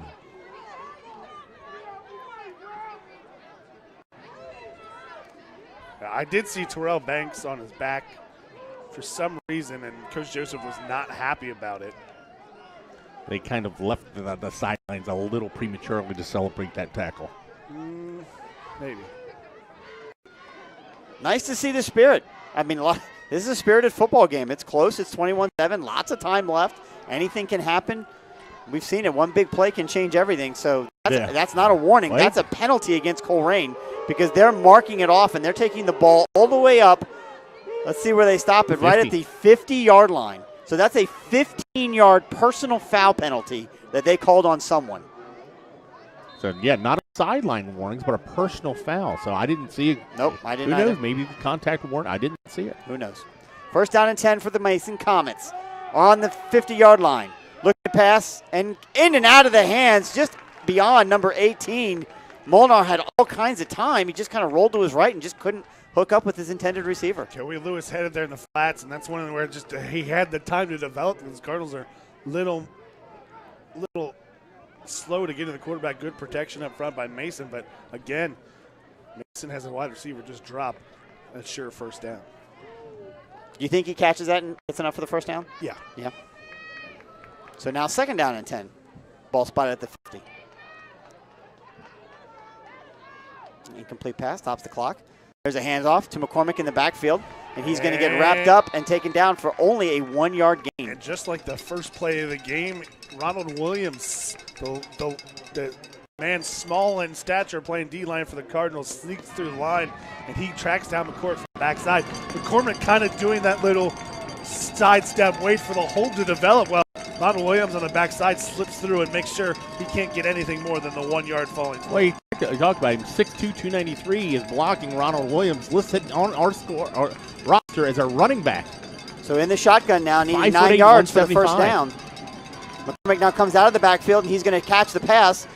Maybe set up for a halfback pass, but there are 4 Cardinals there, led by Jarman and number 6, Kiner, who takes him down for a loss of 4 yards. It's going to be fourth down and about 12. Yeah, and I know you're down 2 scores. Again, I question the Mason coaching staff here. I think you, even though you're down 2 scores, I think you abandoned your identity too early. Yeah. You got away from that power of football, and I know you got to score twice, but you've contained the Cardinals except for maybe one drive and one big play. You got away from your identity, and it's got them here in a 4th and long. And now, you with had 6.5 left. You had 8 minutes to play, and they've run very little time off the clock. So it's. Yep. But Colerain. Now they're forced to go for it on 4th down and 12 at their own 48-yard line. So the Colerain Cardinals have got to watch for anything over the top. Molnar's got it. He's going to roll to his left. He's looking for some space. He stays on his feet, but he's going to end up going down, sacked. There's your guy, Jarman. number 20. Jarman with the sack all the way back at the 37-yard line, and that's where the Colerain Cardinals will take over.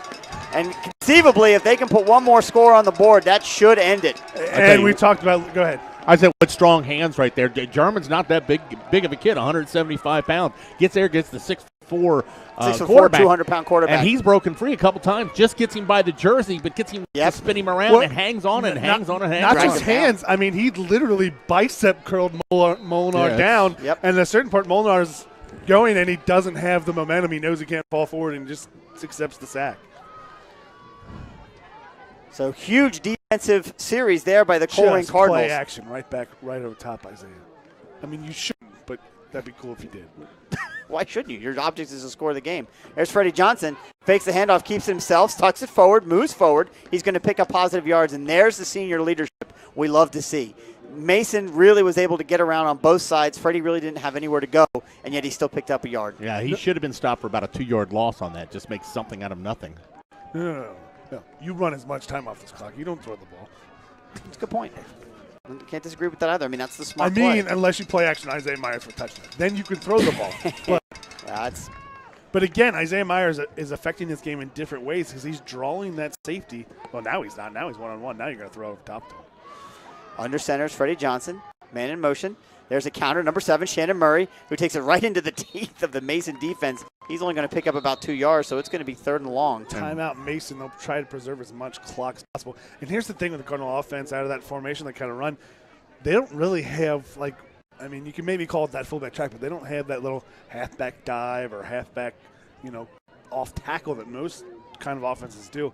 That there is kind of what they that counter has almost become their isolation play, their halfback dive, where this is kind of our base play we're going to get 3 yards at. We're not going to do anything fancy, if you get yourself out of position, it's got us a big gap. But we're going to safely get 3 yards behind the strong side of our offensive line. Set it up. Third down and about 7 yards.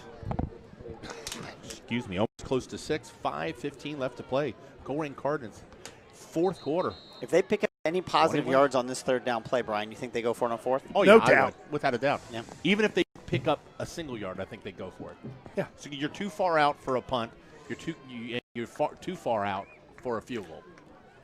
You could try a positional punt, right? Just try to knock it out somewhere inside the 10. It's it's not worth the 10 yards you're going to get net, 20 yards net, to just trying to go for it. So there's Freddie Johnson, hands it off to MJ Flowers, who got it, and he's through the hole. He makes one man miss. He's still on his feet. He's spinning. He's inside the 10. He's at the 5. He's down to the 1 yard line. MJ Flowers, and credit Freddie Johnson for making the right call, because I think you boys saw it too. Freddie got bombed in the backfield, but not before he was able to hand it off to MJ Flowers. He takes it all the way down to the 2 yard line. And they sold it from the last scrimmage. And credit MJ Flowers. He fumbled it earlier, and Ryan Kaplinger, the safety, kind of went for the ball rather than the man. Freddie Johnson fumbled the snap. Still loose. There's no whistle. No, they're still fighting for it. Both teams are claiming they have it, but we've seen that a lot. Yep, yeah, Freddie never even got that ball from out of center. It came directly to the ground. The referees don't know, but with this is one of those COVID rules. The referees aren't really supposed to pull up the pile. They have to ask guys to stand up. It looks like Colerain was able to maintain it, but now some Mason are very excited about it. We don't know yet. They said. Yep, referee calls Colerain ball. So kind of fumbled the snap there and going to knock him back a couple of yards. It'll be second down and goal. But that previous play. Woo, that was close. And it's kind of the sign you don't blame 59. Mason going for the football rather than the tackle, because you got to. We saw there, it's a high risk play. You got to try to make down 2 scores. Yep. But he did get the ball out of MJ Flowers. Kind of gripped his normal carry. Almost stripped it from him. Almost stripped it, but Flowers did a good job. Said, "I'm going to stop running." Just clamped down on the football. And he still kept his feet moving forward once he kind of got the grip and fell forward. It's big development for MJ. That was Zaire Anderson was the man that came up with that fumble right there. Empty backfield again. Yep, Freddie Johnson under center. There's this pitch right around, or excuse me, a jet sweep once again to MJ Flowers. He's going to get it back inside the 5. He's going to pick up maybe 3 yards on that run. Boot that, Freddie. I know. Yeah, let's set it up. Boot that, Freddie. Well, but they can't. Now they can't run it again, right? Yes, I mean, you're not they going can. to run it again. That's the best time to do it. That's like the 4th time they've run that play. I know, but running back to back? Oh, yeah. That's the best time to run it, because they think you're going to run the same play. Okay, and then just boot it. Just boot it. So third down, and again with an option to pass, your tight end releases out there, and then Freddie could either throw it to him or keep it himself. So There's nobody staying home on that side of the play. Yeah, third down and goal. So again, conceivably they've got 2 plays here, and it's under 4 minutes to go in the game, right? I mean, for all intent and purposes, this game is over. Barring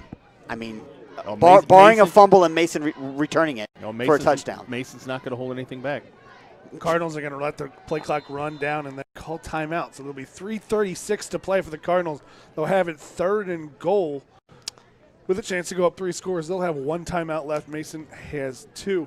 Elsewhere, Lakota West has opened it up. They are up 31-14 with 6 minutes to play. Elsewhere, Princeton makes it a little bit closer. It's 24-21 Elder with 3 minutes to play in the 3rd quarter. Not the track meet that I thought it'd be. That's points, but I was thinking both teams. They're still going to end up probably close to the 40s. Yeah. They're not even in the 4th quarter yet. That's true. I'm thinking we got Your 3 guys minutes left. You think they're going to double left. their points in 1 quarter after 3 quarters? Things can get sloppy in the 4th quarter, right? We see that. St. X 45. Moeller does get a touchdown late to make it 45-14 with 7 minutes to play, but that clock is running. So that was a minute ago. Probably in 6 minutes, that game will be over. So they'll actually going to come back and end up probably finishing before we do, interestingly enough. Yeah, they will be finished before us. Big shout out here to MJ Flowers. You talk about the fact that, Brandon, that he was able to secure that ball and what he's doing. That was a problem for him last year as a sophomore.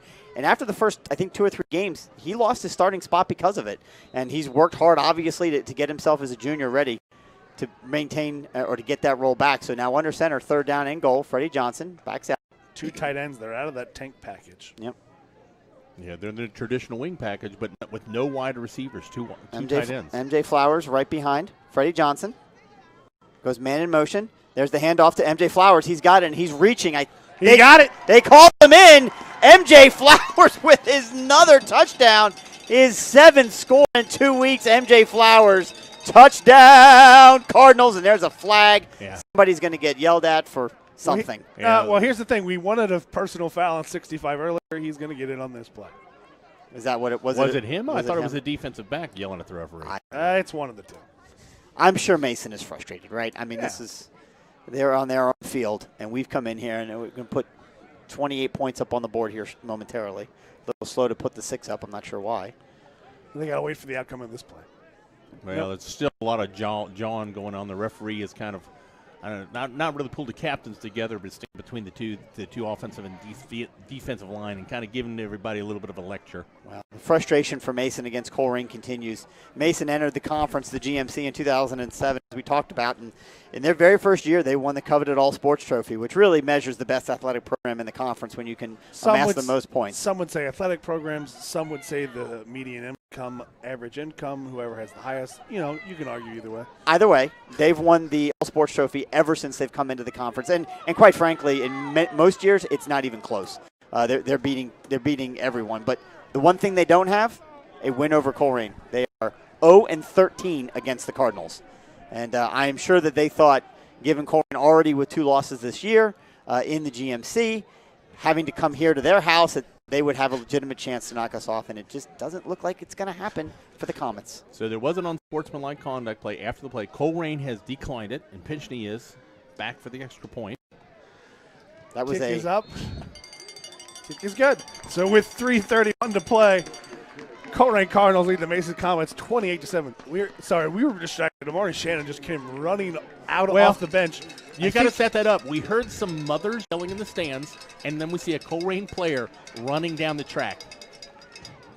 I think he has to use the bathroom. Yeah, I think he's running to the locker room. Well, there's no locker room. I think there's some trees back there. But we're just speculating. It's just very you're wondering. You both got up and you're staring out the window. The timing was weird because we heard mom yelling there's some in the mom. stands. You don't know if there's some fight he's going to break up his parents. And he took off at a dead sprint away from the bench. And we're like, oh, what's going on? Yeah. Quick update. Princeton held on defensively, forced Elder to punt, but Elder traps them inside their own goal line, and then the ensuing play, safety, 2 points for Elder. They now lead Princeton 26-21. That means a lot because you push it from a 3-point lead to a 5-point lead. So now Princeton's got to get a touchdown. No, it doesn't. They're not going to kick a field goal anyway. I know. You're right. That's a good point. Wait, here's some discussion right here. They had they're going to walk off the penalty after the touchdown. Yeah, so the referees had said they declined it, but it is enforced on the kickoff. So they didn't decline it. Oh, excuse me. Elder blocked a punt. Wait, no. Oh, okay. Nope, they're going to walk back. No, Coach Cutright was asking about it, and he's still asking about it. The referees decided. There has to be some consequence to the personal foul, doesn't there? Apparently not. The ball sitting on the 40-yard line, which is the normal kickoff spot. So was it offsetting personal fouls? Did we not see the other one? No, they said the Colerain had declined it. Okay, so Pinckney with a little pop kick caught at the 30-yard line, taken down inside the 40. And this is what you'll do. You make number 13, Jackson Orlando, who's listed as a linebacker on here. You'll let him catch it all day. Yeah, you're not going to give up a big return here. Safely, you'll give up the 30. Right. I mean, you're up now 3 touchdowns. Well, yeah, marking it to 38. If you're around to 35 at the high school level, I'm happy with that. So we're gonna do Brian's favorite part of the program, where I kind of ignore the stuff that's going on the field, and I talk about next week because I know he loves this. It's going to be a rematch of week 1. I thought this was when you go on the field for the interview and leave us alone. Yeah, no, I'm actually going to do that here momentarily. You guys got to wrap it up because I got to put the pizza order in. There you go. Mason takes the snap. Yep. Quarterback keeper, and he keeps it himself. He should have given that ball up. He is smothered by 2 Colerain Cardinals. See, my biggest concern here, and you can see it on the far side. Unfortunately, those of you listening can't see it, but my concern here is that somebody does something dumb, and Mason's running to the line to snap the ball because the Colerain Cardinals are not ready defensively. They'll call timeout. Yeah, they're going to call a timeout. But Mason is getting into the heads of the Cardinals on defense. You saw there what's going on. They're not getting into the heads. They're hitting after the play, and the Colerain Cardinals are doing their best not to respond. Yeah, but they didn't. But by not responding, they didn't get back on defense. They weren't ready for a snap, and you force your head coach to have to call a timeout. That's getting in our heads, and we can't let that happen. And more importantly, with 3 minutes left, there's a lot of time. You got to make sure nobody gets hurt. I mean, honestly, at this point, I'm pulling some key starters, and I'm putting them on the sides. And I think you know what I mean when I say key starters. No. What do you mean? The 4 guys that don't go both ways? I think you know what I mean. There are some folks out there that have a little bit hotter head than others, and I would be pulling them off the field. There's some defensive players you say that kind of have the attitude like one Joe Bolden used to have back in the day? I think so. There was a whole line of Boldens that had that attitude. You know, the one we thought would have the worst problem with that was probably the only one that didn't get any personal fouls in his career. Kyle? No. No, not Kyle. Dan. Oh, Dan. Everyone thought Danny would be the one who would have to be like his older brother, Yeah. but I don't think he ended up with one. No, Danny was a stalwart in the middle of that defense. So there's a snap back, and it's going to be a short pass by number 7. And good tackle by Yep. Williamson. He keeps him in bounds. Yep, great tackle by Williamson on the sideline. Ball taken up to the 44-yard line of the Comets. The Cardinals will just give him up. If they want a 5-yard run, a 5-yard out, they'll give it to him right here. Yep. I'm looking for Jason because I'm about to take off the headset. Drops back to pass. He's got plenty of time. Throws it across the middle. Caught by number 6, but then immediately tackled. He's going to have enough for the first down. It was interesting. He came back for the ball. He had the first down by about 4 yards, but his momentum brought him back to only getting it by 1. But you know what? He got it. He got it. So first down. Snap back. Handoff once again to McCormick. He's going to run wide, but he's going to be tackled from behind. That's not Jarman. Why are they not Is it blowing Jarman? the Yeah, I whistle? think it is. I don't know. I don't hear the whistle. There's the whistle, and now they're blowing it. And the referees have to get in there, which, again, according to the COVID rules and guidelines, they're not supposed to. There's multiple flags being thrown. There was no doubt in my mind this game was going to get out of the hands of these referees. They've done, quite frankly, I think, not a great job trying to this has been simmering for a quarter and a half.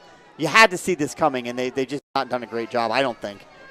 And then you've got referees screaming at the coaches to try and get them off the field. It's like you just kind of let this thing go out of hand. So we have a personal foul against Colerain and a personal foul against Mason, offsetting penalties. That's a cop-out. Anyway, I'm going to head down to the field. Great job, guys. Finish it off.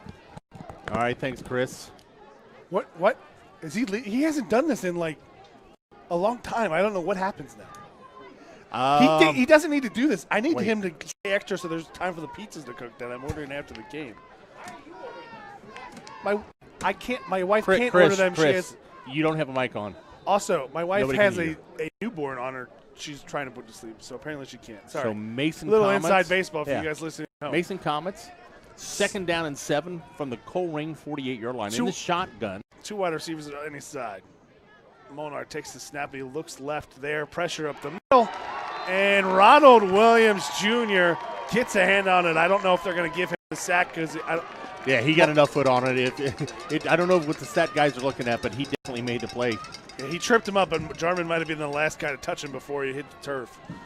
So 5'8", 175. 3rd down, step back, screen, and they're going to call it incomplete. Could have been possibly a lateral there, quick screen. So it'll be 4th down at 14 for the Mason Comets. 1:42 to play. That does stop the clock. Yeah, they just ran a little bubble screen there to the outside, and it did, it was almost a backward pass, but it was forward. Went right. That's another big drop by one of Mason Comets' wide receivers. They haven't had much success downfield, but they haven't really had much success underneath too. They've had as many drops as they have catches. Probably wouldn't have been the best outcome either way because the Cardinal defense would have tackled them with the clock running. So 1:42 to play. 4th and 14 for the Comets. They'll go trips to the right. Shotgun snap to Monar. He looks, scanning. There's got a flag on the field. No matter the outcome, Monar throws it out of bounds, incomplete. 4th turnover on downs pending the end of the flag. Yeah, good pressure again by Ronald Williams. He sets it out, but I believe behind the play they might have got Paul Rodriguez, the Kentucky signee, for holding. And the Cardinals will decline it and take over on downs. We think. Personal foul against Colerain. Now, and the referees are discussing now. Personal foul against Mason.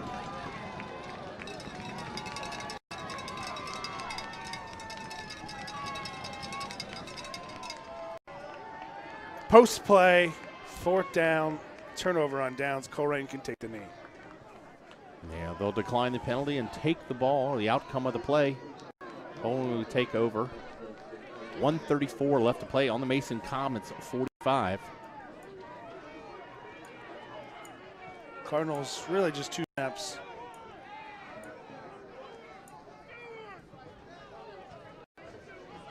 Here and take the knee. You would think down 3 scores, Mason would just let the time run.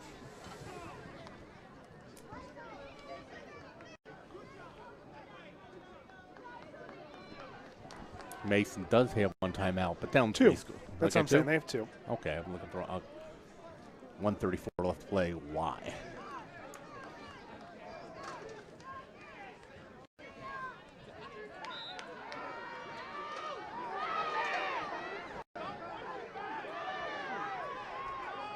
Snap, kneel.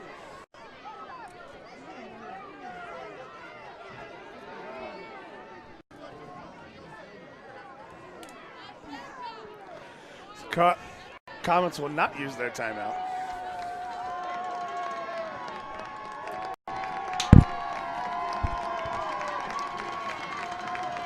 Cardinals let it roll. There's 23 seconds on the play clock, so there's no need for anything. So as it is, the Cardinals are wrapping up, and it's setting up as if everyone expected. The Cardinals will travel to Lakota West next week as the 1 seed. Lakota West will be the host, so the Cardinals can take it one last knee here. Should do it. They take the knee. Clock will set, and at 40 seconds on the play clock, 35 on the game clock, the Cardinals have defeated the Mason Comets unofficially. Just a formality at this point as the teams will line up, as there is no handshakes this year. But so they'll line up each and kind of wave to each other, as has here in the COVID season. And still 14 seconds. So with that, the Cardinals. Yeah, Cardinals have too many men on the field. Yeah, so does Mason. We'll travel to Lakota West next week, 7 o'clock Friday at the Firebird Stadium. The Colerain Cardinals play Lakota West, and it is officially final as the Colerain Cardinals defeat the Mason Comets 28-7. So we'll see. We don't know what the situation is next week. We can assume next week will be audio only, and Spectrum will pick up the video coverage. So with that, for everyone here at wearecolerain.com, thanks for listening to another Cardinal playoff victory. And listen to us next week as the Lakota West Firebirds will try to take down the Colerain Cardinals.